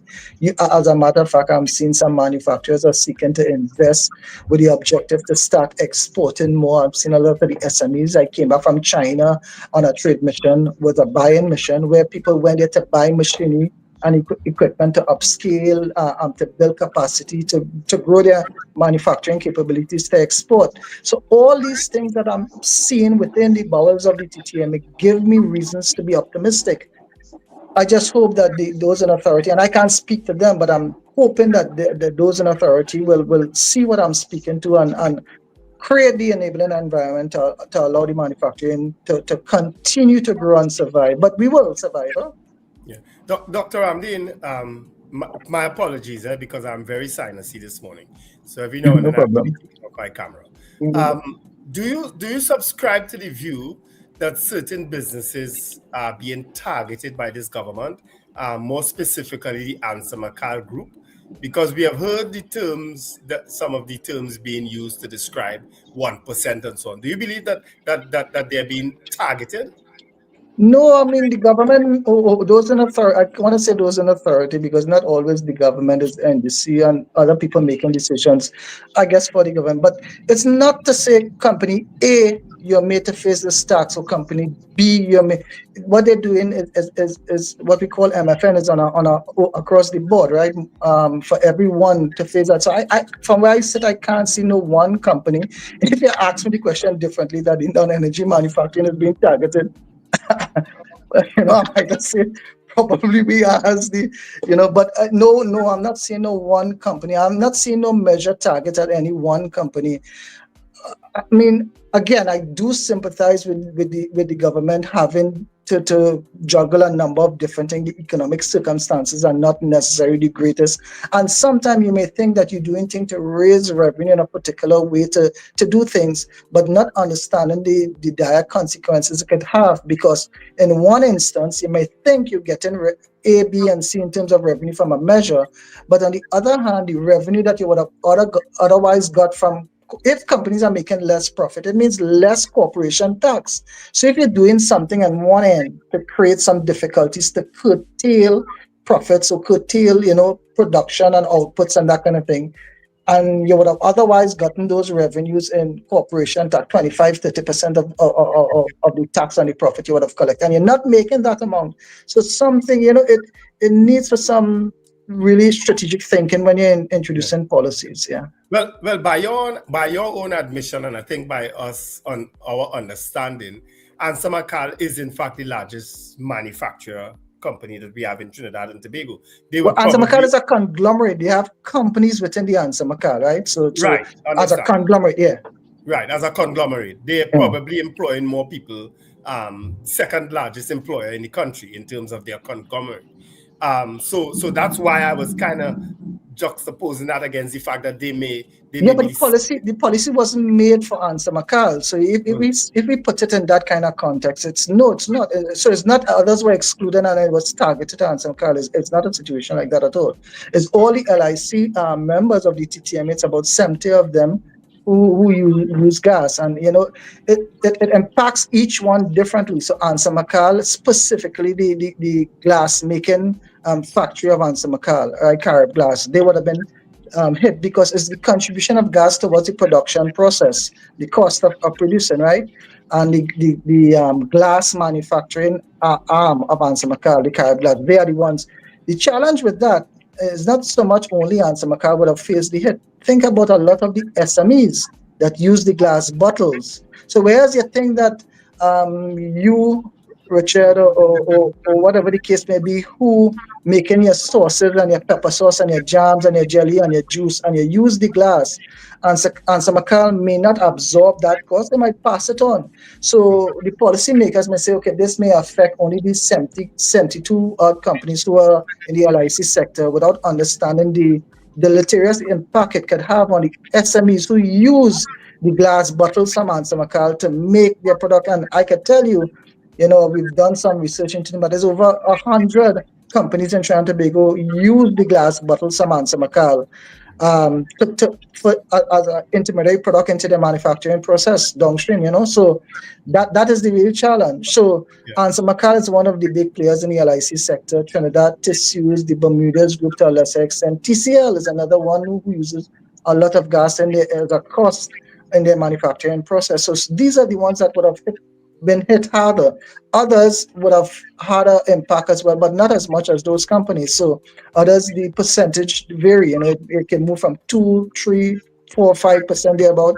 ANSA will get closer to double-digit impact on the cost of production with the gas hikes. So it varies, but I don't think the measure was targeted to any one sector, any one grouping, or anything like that. I really don't believe that. Dr. Ramdeen, I have two questions. One, Minister Tanku indicated that he said publicly that businesses should not pass the increased gas costs onto customers, which I think strange, but he said that. That's one. What's your response to that? And two, do you expect any further defections from the TTMA? Okay, so let me answer the second question first. No, I don't anticipate. As a matter of fact, I could tell you the overwhelming support of my members to the TTM, and what we are doing is tremendous. Over the last 2-3 days, I'm being bombarded with calls. I mean, while I'm speaking to you right now, my phone going off the hook with people calling me, I guess to express some kind of concern about what I'm saying. I don't know exactly, because I'm not taking the call, obviously. So the answer, no, I don't really expect any trickling, mushrooming effect from what has happened.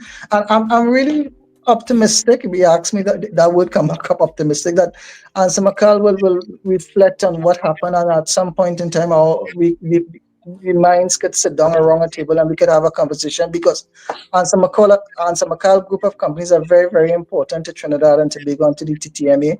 And we remain the significant voice of the non-energy manufacturing. So in order to get changes and to create those opportunities for the business community, it's better that they're inside the bowels of the TTMA than outside. I still believe that being part of the TTMA collaboratively, we can work towards making significant change in a positive way for Trinidad and Tobago. So I think Answer McCall will eventually come around. So I'm not too worried where that is concerned, and the domino effect wouldn't materialize as some may think that it would. With regards to Minister Tanku saying that manufacturers should not, ought not to pass on the cost, well, it depends on the impact of that cost in the operation. If I'm making a product for $1 and I'm able to sell it for $100, an increase in my cost of 5-10% might allow me to absorb that cost. So it depends on the company and the entity and the organization and the cost structure and the impact of the gas on them. If I'm making $1 and this increase in the cost allows me to erode my competitiveness, erode my costing and profit margins to a significant amount, there's no way I can really absorb that. And when you compound that, as you said, Richard, rightly so, that there are a number of other things that are happening simultaneously that driving the cost up and eroding the competitiveness of manufacturing. You talk about the NIS increase and port charges and all these different things that seem to be culminating and happening around the same time. When you take all that into consideration, it's really hard to ask manufacturers to absorb that cost. Some will because they want to remain competitive on the market.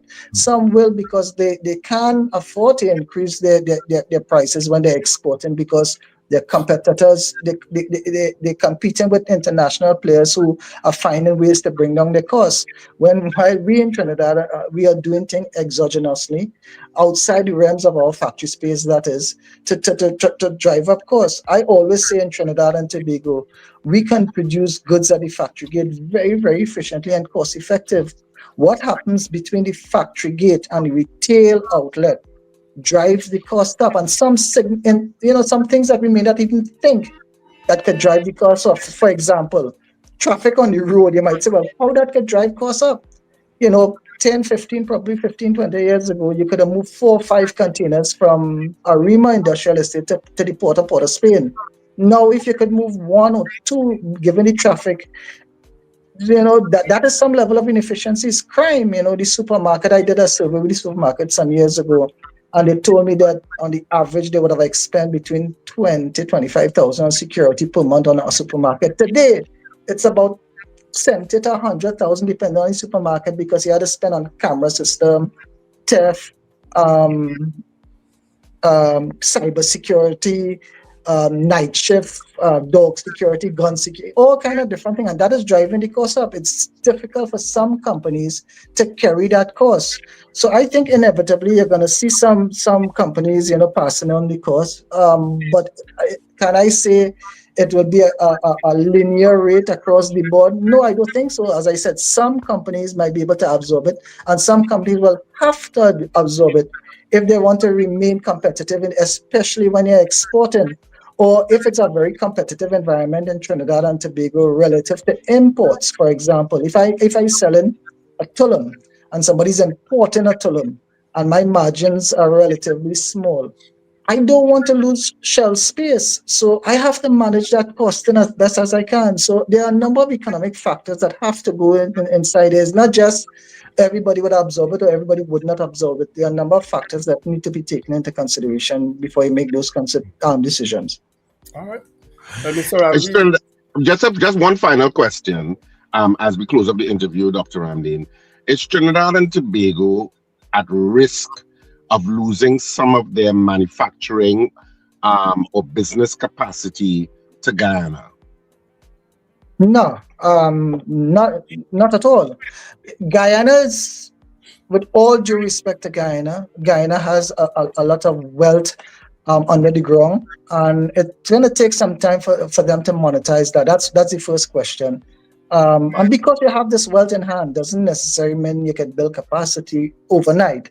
We still 10, 15, probably 20 years ahead of Guyana in terms of our non-energy sector growth and development. And I can't see that happening in a short space of time. There are going to be a lot of leapfrogging that they're going to have to do. And I don't think the capacity is there just yet for them to do that. Don't get me wrong. Guyana continue to remain a very lucrative and attractive environment to lure manufacturers to some extent. But the competitive and comparative advantages that we have would allow us to remain competitive. And I think today we are well ahead of the game in terms of being the leading non-energy manufacturing sector in the region. Jamaica is behind, but not far behind. They are catching up. But that's why we need to continue what we are doing, continue along that trajectory, work with the government, continue to create that enabling environment.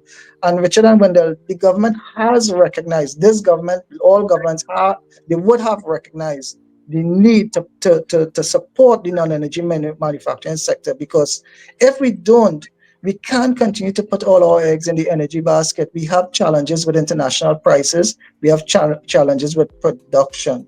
But sustainable jobs can only be created in the non-energy manufacturing sector. And we have proven that we could have done it, meaning move the economy forward. We did that in the 1986 period, and we stand ready to do it again. We have laid a plan for ourselves to double export in the next 5 years. The Ministry of Trade, they're on board with us, but we need the government to create that enabling environment. And we're going to continue to push the envelope. I want to close off by saying that the TTMA is very, very strong. We have a very dynamic, strong board of directors. There's no better staff like what we have at the TTMA. My colleagues at the TTMA are exceptional. What they do, Richard, you were in my building at 1.9, so you would have interacted with some of them. So you know the efficiencies and professionalism that we bring. So inevitably, we're going to go in a particular direction, and we're going to move Trinidad and Tobago forward. I'm confident in that. All right. Thank you so much, Dr. Ramdeen, for speaking with us this morning. We appreciate you taking the time. Okay, take care. Thank you so much. All right, of course, that was Dr. Ramesh Ramdeen, the Chief Executive Officer of the Trinidad and Tobago Manufacturers Association. All right, we have to get into karaoke, guys. Yeah, we do. All right. Hey, you. Yes? Hey, you. Yes, you. I'm talking to you. So you think I can sing, huh? Well, then be part of our Carnival Karaoke.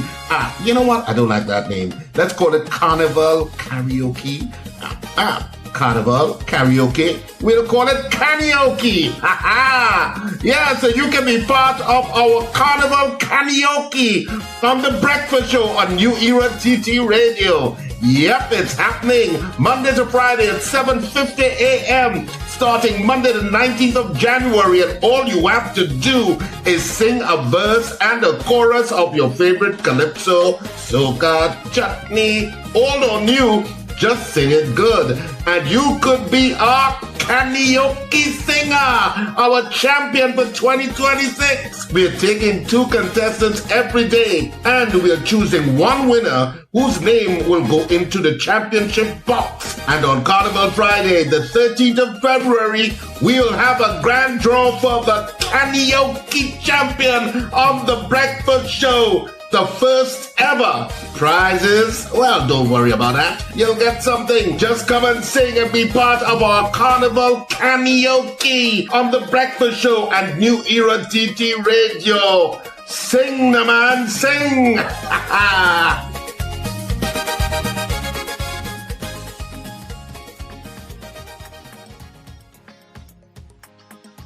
So it's time for you to sing. It's time for you to sing here on New Era TT Radio. All right, and it's time for our karaoke. And people, this is the action as we get ready, because you know what, we have a couple more days for you to get your name in the box. All right, but before we get there, let me say thanks to our sponsors, because we are people powered for karaoke here on the net. So good morning, and thanks to the folks out there at Sunshine Cereal, Damian and Amanda, also to the folks at Rumbox, Wow Pet Supplies, CJ out there in New York, Far Rockaway, Michael in Long Island, Captain Ron, the Movie Town team, Pizza Boys and Church's Chicken. I hope you heard that today. All right. Flirt by VS Limited and J&J Gemma, and of course, Scorpion Pepper. Did I miss anybody there, Wendell? Mrs. Gemma Peters Halls. She was the one who dropped the gift has Gemma Peters Hall's name. Yeah. I got that. That's J Gemma. Right? That's J&J. There's our next Gemma? Gemma Peters Halls. That's from Suzanne, Suzette, and Right. That's J&J Gemma. Oh, okay. All right. I didn't know that. All right. Got you. Right. So we are here, and you can call now and sing. We have some fabulous prizes for you. Let me tell you about the prizes now, and then because the winner will get some part of all of these prizes according to Richard, right? So we have hampers, courtesy of Sunshine Cereal. We have a case of beer, a case of Malta, 1 case of Shandy, 6 Hyatt breakfasts, 1 return ticket to Tobago, 10 Movie Town tickets, 3 meal vouchers. We have that glass set that Wendell just talked about just out there, 1 Pennywise voucher, 3 clothing vouchers from VS from Flip, and also right. I think that is it. Look at we need to reach out to Dr. Raj so he could sponsor some stuff. I'm sure. Yeah, you always have to bring things sexual. Because you have a deprived life doesn't mean everybody. Wait, from Father Christo. If we are sexual people, something wrong with being sexual? Nothing at all. Something wrong with being sexual? No, absolutely nothing. All right, so people. If you don't want to roll, drop your Right, 281131529955156. Give us a call right now. Get your name in the box. I find all this slowing down these days. Bag and collect all the roses that people don't want. Well, they don't might hand it back directly to the. As long as it's still wrapped in the plastic, and people I don't want if it open, we're not taking it. No use stuff. All right, okay. Right, so people, it's just karaoke time. This is where you have to sing. Where are all our karaoke singers today and watching? I hope my comment there was muffled. No, it wasn't. It was. Yeah. And I have to send this program to Father Christo to Robert after. 2811315, please, people. 2995156. You don't have anybody to put in the box today. We have 21 names, inside. 21 names already? Yeah, we have 21 names inside. And we're going to do that. Every day you want to charge want to put the 2 people in the box. So 1 or 2 days, only 1 or 2 days that happen. When we have real stiff competition. But like today we have no competition. Anybody call today, you can recite, you can talk. You can do almost anything today. You have no competition inside. Come, we only have a couple more minutes for this. 2811315, 2995156. And if you are our overall winner, you know what? You're getting a hamper. You're getting a case of beer, Malta, or Shandy. You're getting either one, right? You're getting 2 Hyatt breakfasts. You're getting that return ticket to Tobago. You're getting a couple of the Movie Town tickets. You're getting 1 of the meal vouchers. You're getting the glass set. You're getting the Pennywise set. You're getting 1 of the clothing voucher sets. What only one better than that? Look how much thing 1 person alone get it. Yeah. First prize looking real good there, Wendell. Yeah, looking real good. I have a plant. I always have a story, right? I have a plant. And it grows by the pieces. It's a rose. It's an African rose. It's a beautiful rose. One of the most beautiful roses you'll ever see comes from is called the African rose. But the thorn, when it pricks you, when it sticks inside of you, it burns. It burns. I have that plant growing right in my yard here, and anybody can get a piece of it. It grows by a piece, And it is one of the most beautiful rose plants you'll ever see. It's called the African rose. It's orange in color, orangish in color. You understand? But it's a beautiful plant. But the thorn, oh, don't let it prick you. It will burn. And why you want a plant like that in your yard, boy? Next thing you just... It's a plant that some people use. I thought it could hedge. You could use it on a security hedge. Nobody can jump in that hedge. Trust me. Yeah, but people who passing in the road could sue your tail too. No, unless you go interfere with it, you're trying to pick my rose and get pricked. Well, I passing close and had my shoulder rub on your rose plant. No, your shoulder doing my rose plant. You mean you're walking too close to my property? So it on the pavement by you? Yeah, but I have... If I'm walking on the pavement... I have a drain between me and my wall. If you walk close to my rose plant, you go drop in the drain.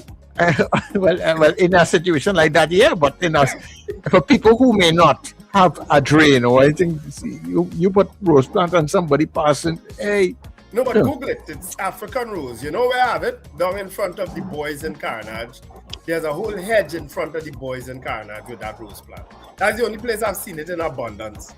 The African rose. But it's the thorn is something else.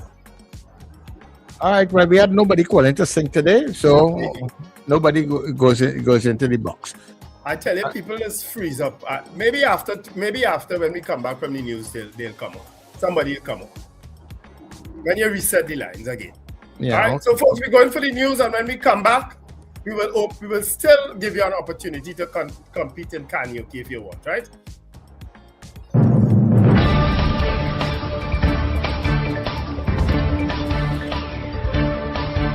The news you need, the clarity you deserve. Local, regional, global. This is Net Radio News Now. This is News Now for Tuesday, the 10th of February, on New Era TT Radio and GAIL TV. I'm Derek McMillan. Thank you for joining us. Wells Services Limited has announced it has abandoned the search for the remains of worker Pete Phillip, who fell into the ocean when Rig 110 collapsed on December 22nd last year. In a statement issued Monday, the company said an extensive salvage and recovery operation involving local and international experts began in January, with the primary goal of locating Phillip's remains. However, despite exhaustive efforts, the search was unsuccessful. Wells Services said all possible avenues had been explored and, with nowhere left to search, the difficult decision was taken to end recovery operations. The company described the outcome as deeply distressing and extended condolences to Phillip's family, adding that it remains committed to supporting them through this period of grief.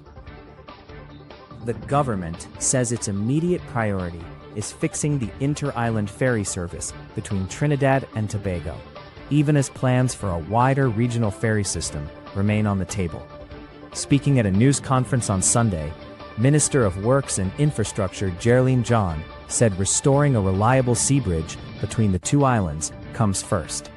She stressed that while Trinidad and Tobago supports regional ferry connectivity within CARICOM, the matter is not currently before Cabinet or the Port Authority, but has not been abandoned. Minister John also revealed that UTICOT has received 965 expressions of interest for projects under the government's revitalization blueprint. She said investors from several countries, including the United States, China, and the United Kingdom, have shown interest in 129 projects across 12 development areas, describing the response as highly competitive. Egypt Village Government Primary School remains closed due to an ongoing mice infestation, according to Education Minister Dr. Michael Dowleth. Responding to an urgent question in Parliament on Friday, Dowleth said the school was reopened on January 26th after initial sanitization, but was reclosed shortly after when fresh signs of mice activity were discovered, including droppings and sightings on the compound. He said the decision was taken to protect the health and safety of students and staff. As of February 2nd, Standard 5 students are being accommodated at the Southwest Regional Indoor Sports Arena, while other classes are being taught online via Zoom, WhatsApp, and Google Classroom. Student engagement currently stands at 308 of 449 students. The minister said the school will reopen only after clearance is granted by the Port Fortin Borough Corporation's health department. Business chambers are warning that the exit of ANSA Macau and Trinidad Cement Limited from the Tantam Manufacturers Association signals deeper problems within private sector representation. Greater Tunapuna Chamber President Ramon Gregorio said the withdrawals reflect growing dissatisfaction with how effectively the TTMA engages government on critical issues such as energy pricing, competitiveness, and policy influence. ANSA Macau, in a January 26 letter, cited concerns over the association's conduct and effectiveness, particularly amid proposed increases in natural gas prices, which it warned could raise production costs, reduce export competitiveness, and threaten jobs and investment. Gregorio cautioned that while the TTMA remains vital for small and medium manufacturers, the departures highlight risks of fragmentation at a time when unified advocacy is most needed. Chaguanas Chamber President Baldath Maharaj described the situation as a sobering moment, while Greater San Fernando Chamber President Kiran Singh stressed that collective engagement remains essential to influence energy policy and protect the wider economy. A raging early morning fire gutted the Anand low-price supermarket branch in Gulf View Sunday, causing millions of dollars in damage and leaving dozens of workers temporarily out of jobs. The blaze broke out shortly before 4 a.m. and heavily damaged the two-story building, though firefighters managed to contain it to the upper floor. Bentley's Hotel, located on the lower level, escaped with only minor water damage. Senior fire officer Ansar Ali said the fire appeared to have been burning for some time before crews arrived, complicating efforts to gain access due to steel security doors and limited initial water supply. Additional fire units and support from WASA were later brought in to control the blaze. No injuries were reported, and investigations into the cause are continuing. In international news, Hong Kong pro-democracy media tycoon Jimmy Lai has been sentenced to 20 years in prison for colluding with foreign forces under the city's national security law, the harshest penalty handed down so far. Rights groups have condemned the sentence as draconian, with Lai's family warning it amounts to a death sentence for the 78-year-old, citing serious health concerns. Hong Kong authorities, however, say the ruling demonstrates the rule of law.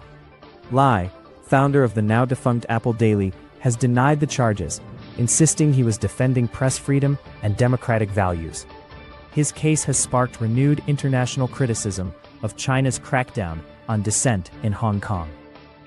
And that is news at this time. Stay with us as more great programming continues right after this break. That was News Now. Stay informed with New Era TT Radio, Net Radio.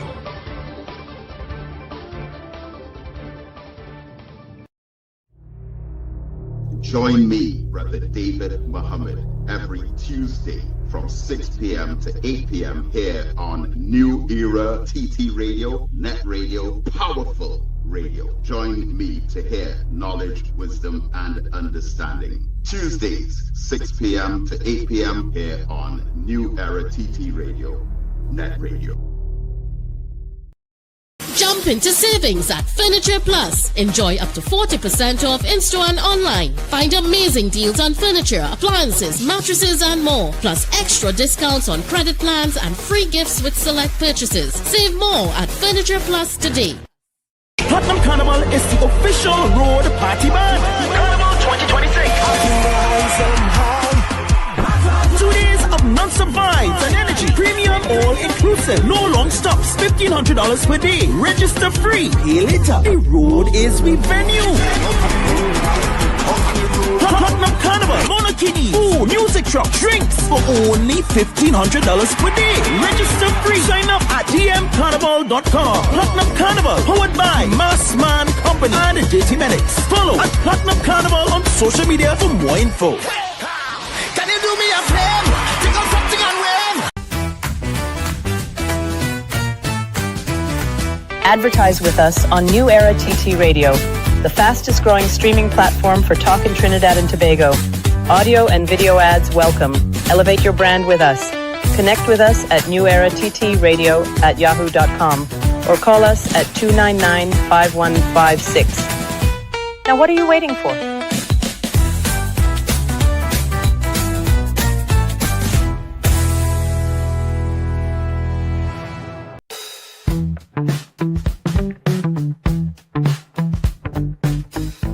S&H Rumbox, 137 Western Main Road, St. James, for all your retail and wholesale needs for alcohol and non-alcoholic beverages.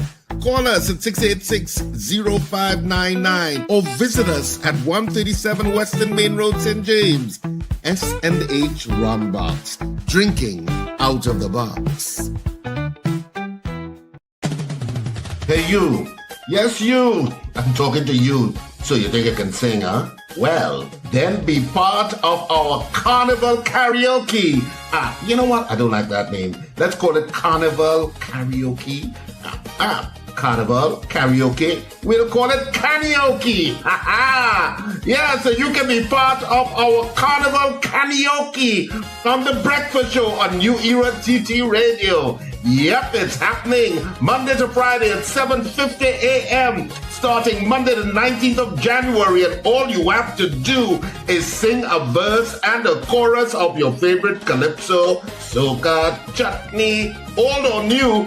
Just sing it good, and you could be our karaoke singer, our champion for 2026. We're taking 2 contestants every day, and we're choosing one winner whose name will go into the championship box. And on Carnival Friday, the 13th of February, we'll have a grand draw for the karaoke champion on the Breakfast Show. The first ever prizes. Well, don't worry about that. You'll get something. Just come and sing and be part of our Carnival Karaoke on the Breakfast Show and New Era TT Radio. Sing, the man, sing.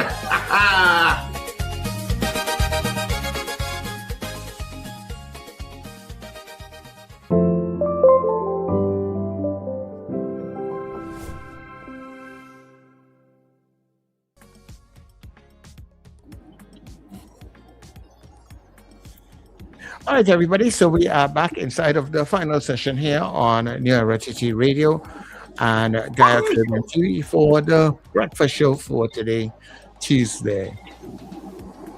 Yeah. All right. I guess we could. As I said, the lines are open, but I know that people are interested. What is the? I've seen Scorpion Pepper asking, what are we liking for Road March? I don't know. I like voice tune.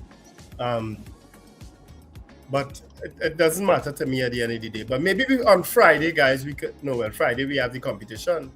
Yeah, but we can still do that in between.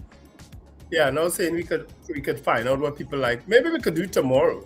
What people like for Road March. People like for Road March, for Panorama Finals, and for Calypso Monarch. Those 3: Road March, Panorama Finals, Steel Band, and Calypso Monarch. Who would they like to see win? Right? We could do a stint on that tomorrow. God willing. We'll probably not do any interviews and because we are filled up this week so far with interviews, So maybe tomorrow and Thursday, maybe we could try to get some more carnival activities. But Father Christo was very explicit this morning. So Charles, I sent you the picture of the African rose because I see beauty culture. I want to know what it looks like. I sent you a picture from Google and I sent you a picture from the plant in my yard. My rose hasn't opened for the morning yet, but the thorns are there. Oh, okay. So I don't know if you could show it, give them a brief picture of it. Lord, I have a meeting at 10 o'clock. I don't know how I'm going into a meeting season like this. Richard, are you there still? Yeah, I'm listening to you all have, slight casual chatter. Well, it's about the rose again, as I said. I mean, yeah, because that's all you focused on for the entire morning. Well, yeah, it's the hot topic. You know what I mean? It's the hot topic. Really? Yeah, it is a hot that. Oh, you mean not Mr. Lie's in prison? Mr. Lie's imprisonment in Hong Kong is not a hot topic. No. Anything else? And the Chinese at it again in terms of dissent and clamping down on dissent. That's not a hot topic. The roses. And we kind of doing the same here too. Eh? Dissent? We kind of doing the same here too, because I didn't get to ask Father Christo about the calypso. What are his thoughts on the fact that Tuco said they don't want any heavy political commentary in the competition? You know, I wanted to get his opinion on that, but we didn't get the time. You know what I mean? Yeah. Oh, I forgot. Too many things coming at you at the same time. Yeah. I don't want 1 minute there. Let's take this call. Caller, good morning to you. Good morning, gentlemen. Morning. I heard on the Express this morning that the Homeland Security Minister has suggested to ban Stink and Dirty from Carnage. And I want to. It appears from that Carnage or from the heliport? That is Shagamas. Well, hold on there, Lincoln. Lincoln, hold on. Stink and Dirty previously wasn't at Shagamas, right? At the heliport. It used to be in Lara Stadium. Stadium. They run it from Lara Stadium. And they decide to have it in Carnage. And they're now talking about banning. So I feel it's a personal attack against Stink and Dirty. And the owner and the promoters of Stink and Dirty. No, but it was a logistical nightmare down there. Anything down Shagamas. What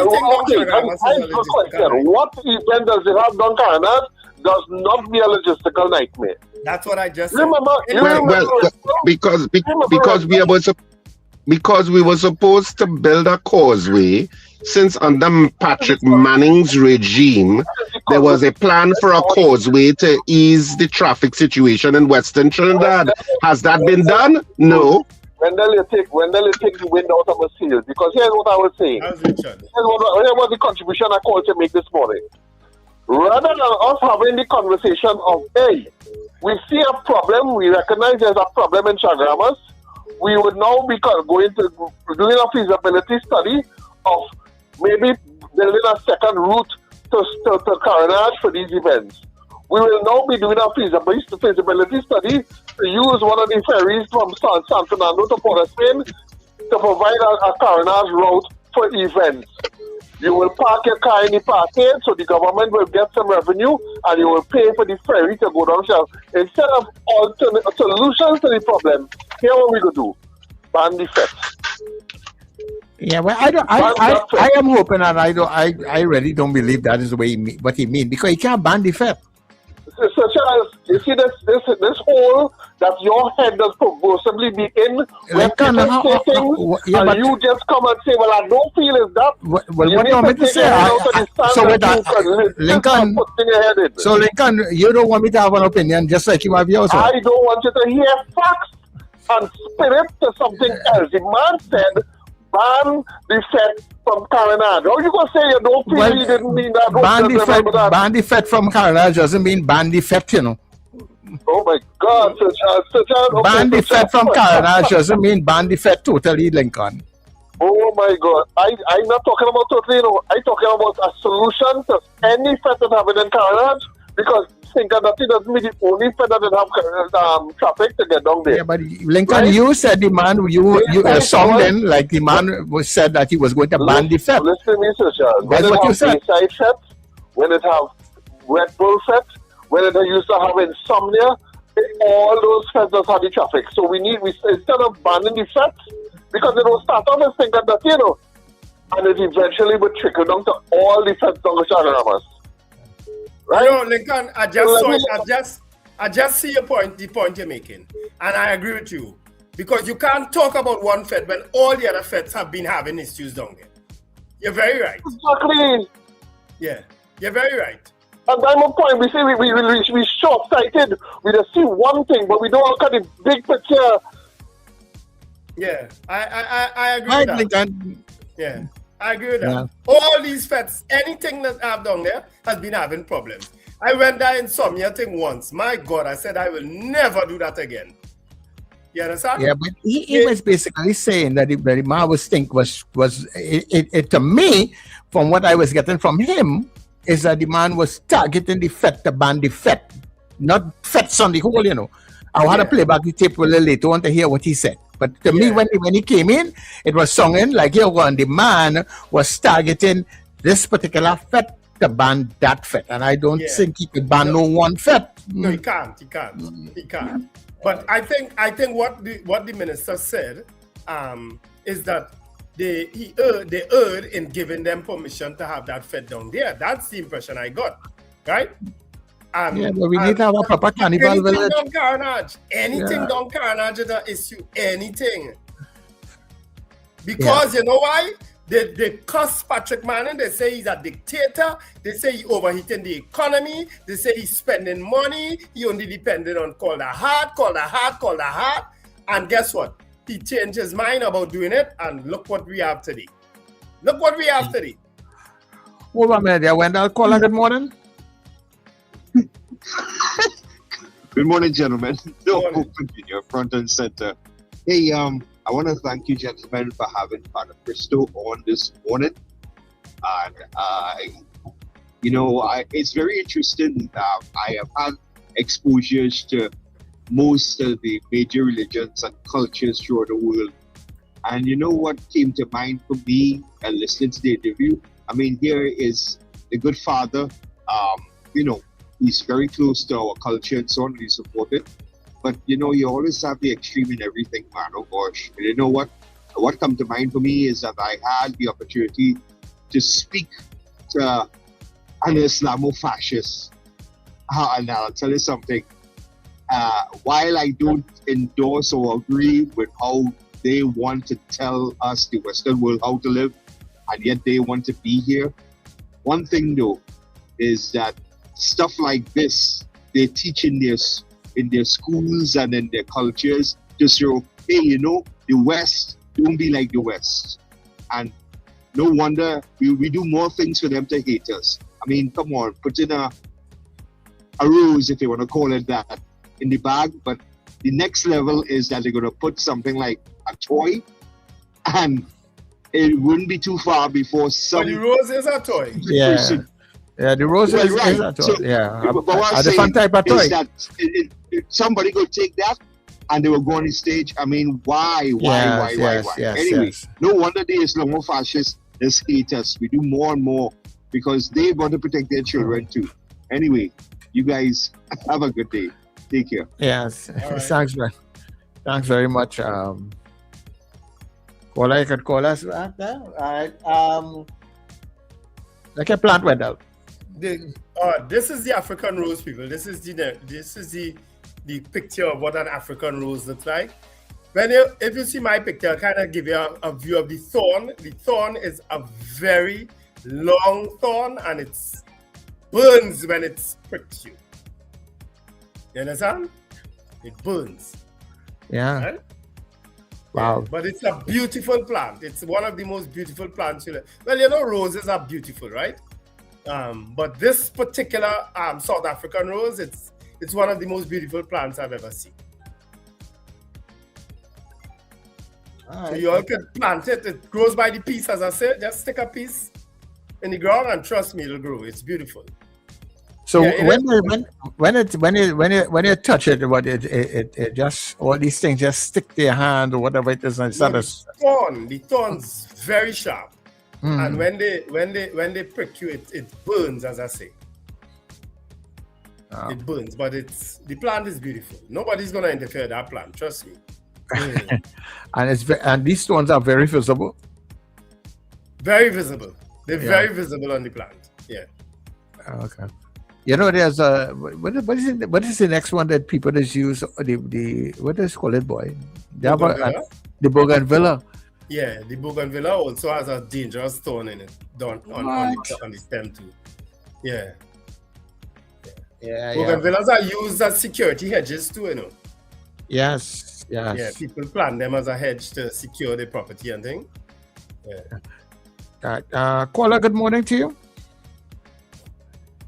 Hello, good morning.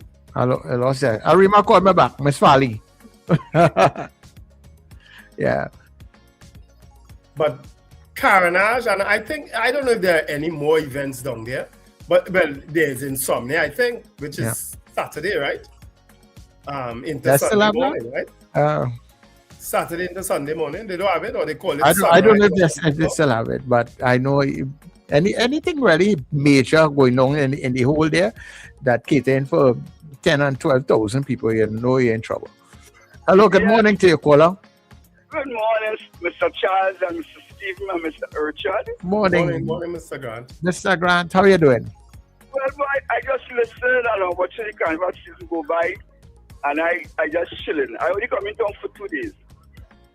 I looking to come in town for Kiddies and Port-au-Prince Kiddies Carnival on Sunday. Every year I come and help them for the last 20 years with Miss Elder.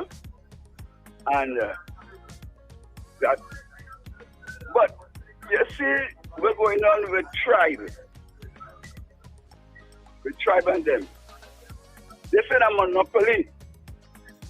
We're going on now with tribe. Tribe has 6 bands. And you can't get away from that. And this thing was happening a long time, eh? With the music band, one man used to take 6 and 7 bands, and you other promoters to charge. I couldn't get a band. I also bring bands from Tobago. Yeah, they always had that kind of thing about them, you know. Yeah, but I'm not fair. I told Roy Cape and this fella we had rock on the band, yeah, on the doctor. Mm-hmm. I told him, I said, all you have to stop this stupid ball, go in PSA and draw until 9 o'clock in the night. And only play until in the morning. Yeah. Hello? Yeah, that is real. Yeah. That is right. real. Yeah, we talking right. And I told them, because the other day I asked for a program, I used to organize cooperative Central Growth Fest, one of the biggest festivals for you. We survived. That brass, you know. When everybody was going to brass festival and things. I get rock shot and we always make sure we have a steel band with the thing. Right? Along the rhythm section, they used to come and ask us before they get popular. Right. We let them come in and play, and when they're done, we give them something. Our boss told us that fete was for the people in the area, and we used to get patronized because we didn't used to have to pay for the place. Right? And I run that there for years. Roy Maharaj come and ask me, he want to run the fete for me. We know what to do. I say, Roy Maharaj, let me tell you all this stuff. You start to take over all them things. I wonder, as you mentioned that name, I wonder what became of Roy Maharaj. If he's still around, right? I know, but such a history, because I don't tell you, my brain's still going good up to now, because this is trying to be 81, eh? Yeah, the battle long time was Roy Maharaj on one side, Chris Harris on the other side. And then Gully used to do the one in PSA, Brassarama. Yeah. You come out and say Savary? Yes. Right. I grew up in a Savary same. I used to fly kite. I used to buy kite from me and pitch. We had some and Joel Lee Kim. His father had the shop by the corner. We were the minister with the NR. Mm-hmm. Right? All of us, we grew up there as youth. And when I hear people about talking behind the bridge, you know my good fella, I'm not talking to my wife and my daughter, she now called me. I had a fella in our yard by the name of Kelvin Jack. I want him Johnny Small. Who did him migrate to America and all kind of thing. Kelvin went to England, like Canada, and he was come back here, doctor. He came back here and died. He come and look for me in Arima or by my tent. Johnny qualified as a doctor in America and he's from behind the bridge. And we were living in the backyard. So when people hear people talking about, it's your mind. If your mind is good and you want your secret money, and that will kill this country. Man offered me to sell drugs for them. He said, forget citrus. I said, listen, you keep it. And he used to come back in Steve. That's how I started to master Steve Young reproduction. And he said, Mr. Kenneth, at my end, you have your head on your shoulder. I said, that's the reason. I don't follow nobody, I do things by myself. All right, Mr. Grant, we had to go. So thanks much for the history this morning. Okay, all the best. Hope you see you. What band in? I ain't no band right now. You ain't got no what? You just talking about a mafia. You know the mafia does work, huh? All right. All right. Mr. Grant, I got to give you that story one day. All right? Yeah, all right. we were talking. Yes, man, I look for your truck, the red man on the truck. Yeah. Look for my son now. Yeah. Yes. All right, Mr. Grant, thanks much. Yeah, much of the mafia big, you know. It's all wrong. Listen, I know. The issue of these bands and them is about marketing, you know, because remember, since Spirit came on the scene, I think is last year, they have taken away a lot of the masqueraders from Tribe who would traditionally play under the Tribe banner. Spirit has grown tremendously in just 1 year. In that short space of time. Woo. Yeah, so it's a marketing ploy by Tribe to get some people to come back. You know what I mean? Nothing wrong with that. You know, Dean Akin is a very intelligent young man, but he's also a very nice person. He's not arrogant and he's not unapproachable and so on, right? So he's just, I mean, he gets an opportunity and doing a business. Of course, I ain't contributing to his business because I never play mass and me ain't playing mass at all. But I wish all the people who play mass the best. Enjoy yourself and do it safely. Don't wear no jewelry, please. Don't encourage. Move in groups. Don't take drinks from strangers. I mean, there's so much do's and don'ts with Carnival, especially for women, but also for men. Because I swear that some women now they're just as dangerous as men. You understand? So just be careful out there and have fun and make sure and go home safely. Drive, hire a TTRS, pull up and go in a bus, a maxi taxi. Just be safe. Safety is your priority. Is your priority. Should be your priority. All right, well, we're going to leave it there for today. Yep, folks, have an absolutely wonderful day. Remember to let go and let God. And last but not, if you don't want what you're getting in the bags, drop it by Rumbox. I'm leaving that broad. Yeah. Well, make sure only bring it in the Let's plastic. go break the seal. Right? Leave it by Rumbox, right? You can help on them extra. What? No, well, Harper might be glad to sift through all them things, but not me. All right, okay. Anyhow, people, as we go, let me do Richard. Anyhow, play coming up just now. We had in Cedrus, right? Madness in what do you call it? Something in Cedrus. Scandal in Cedrus. That's coming up at the end of the month.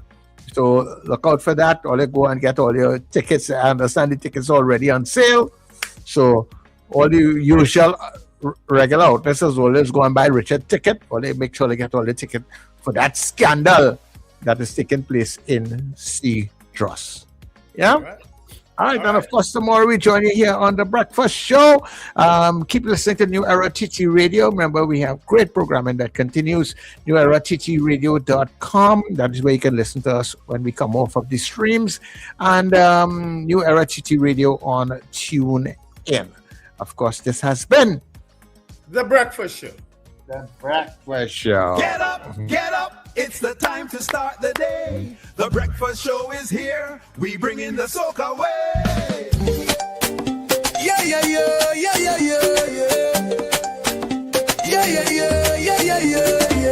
Wake up, it's a brand new dawn. The Breakfast Show.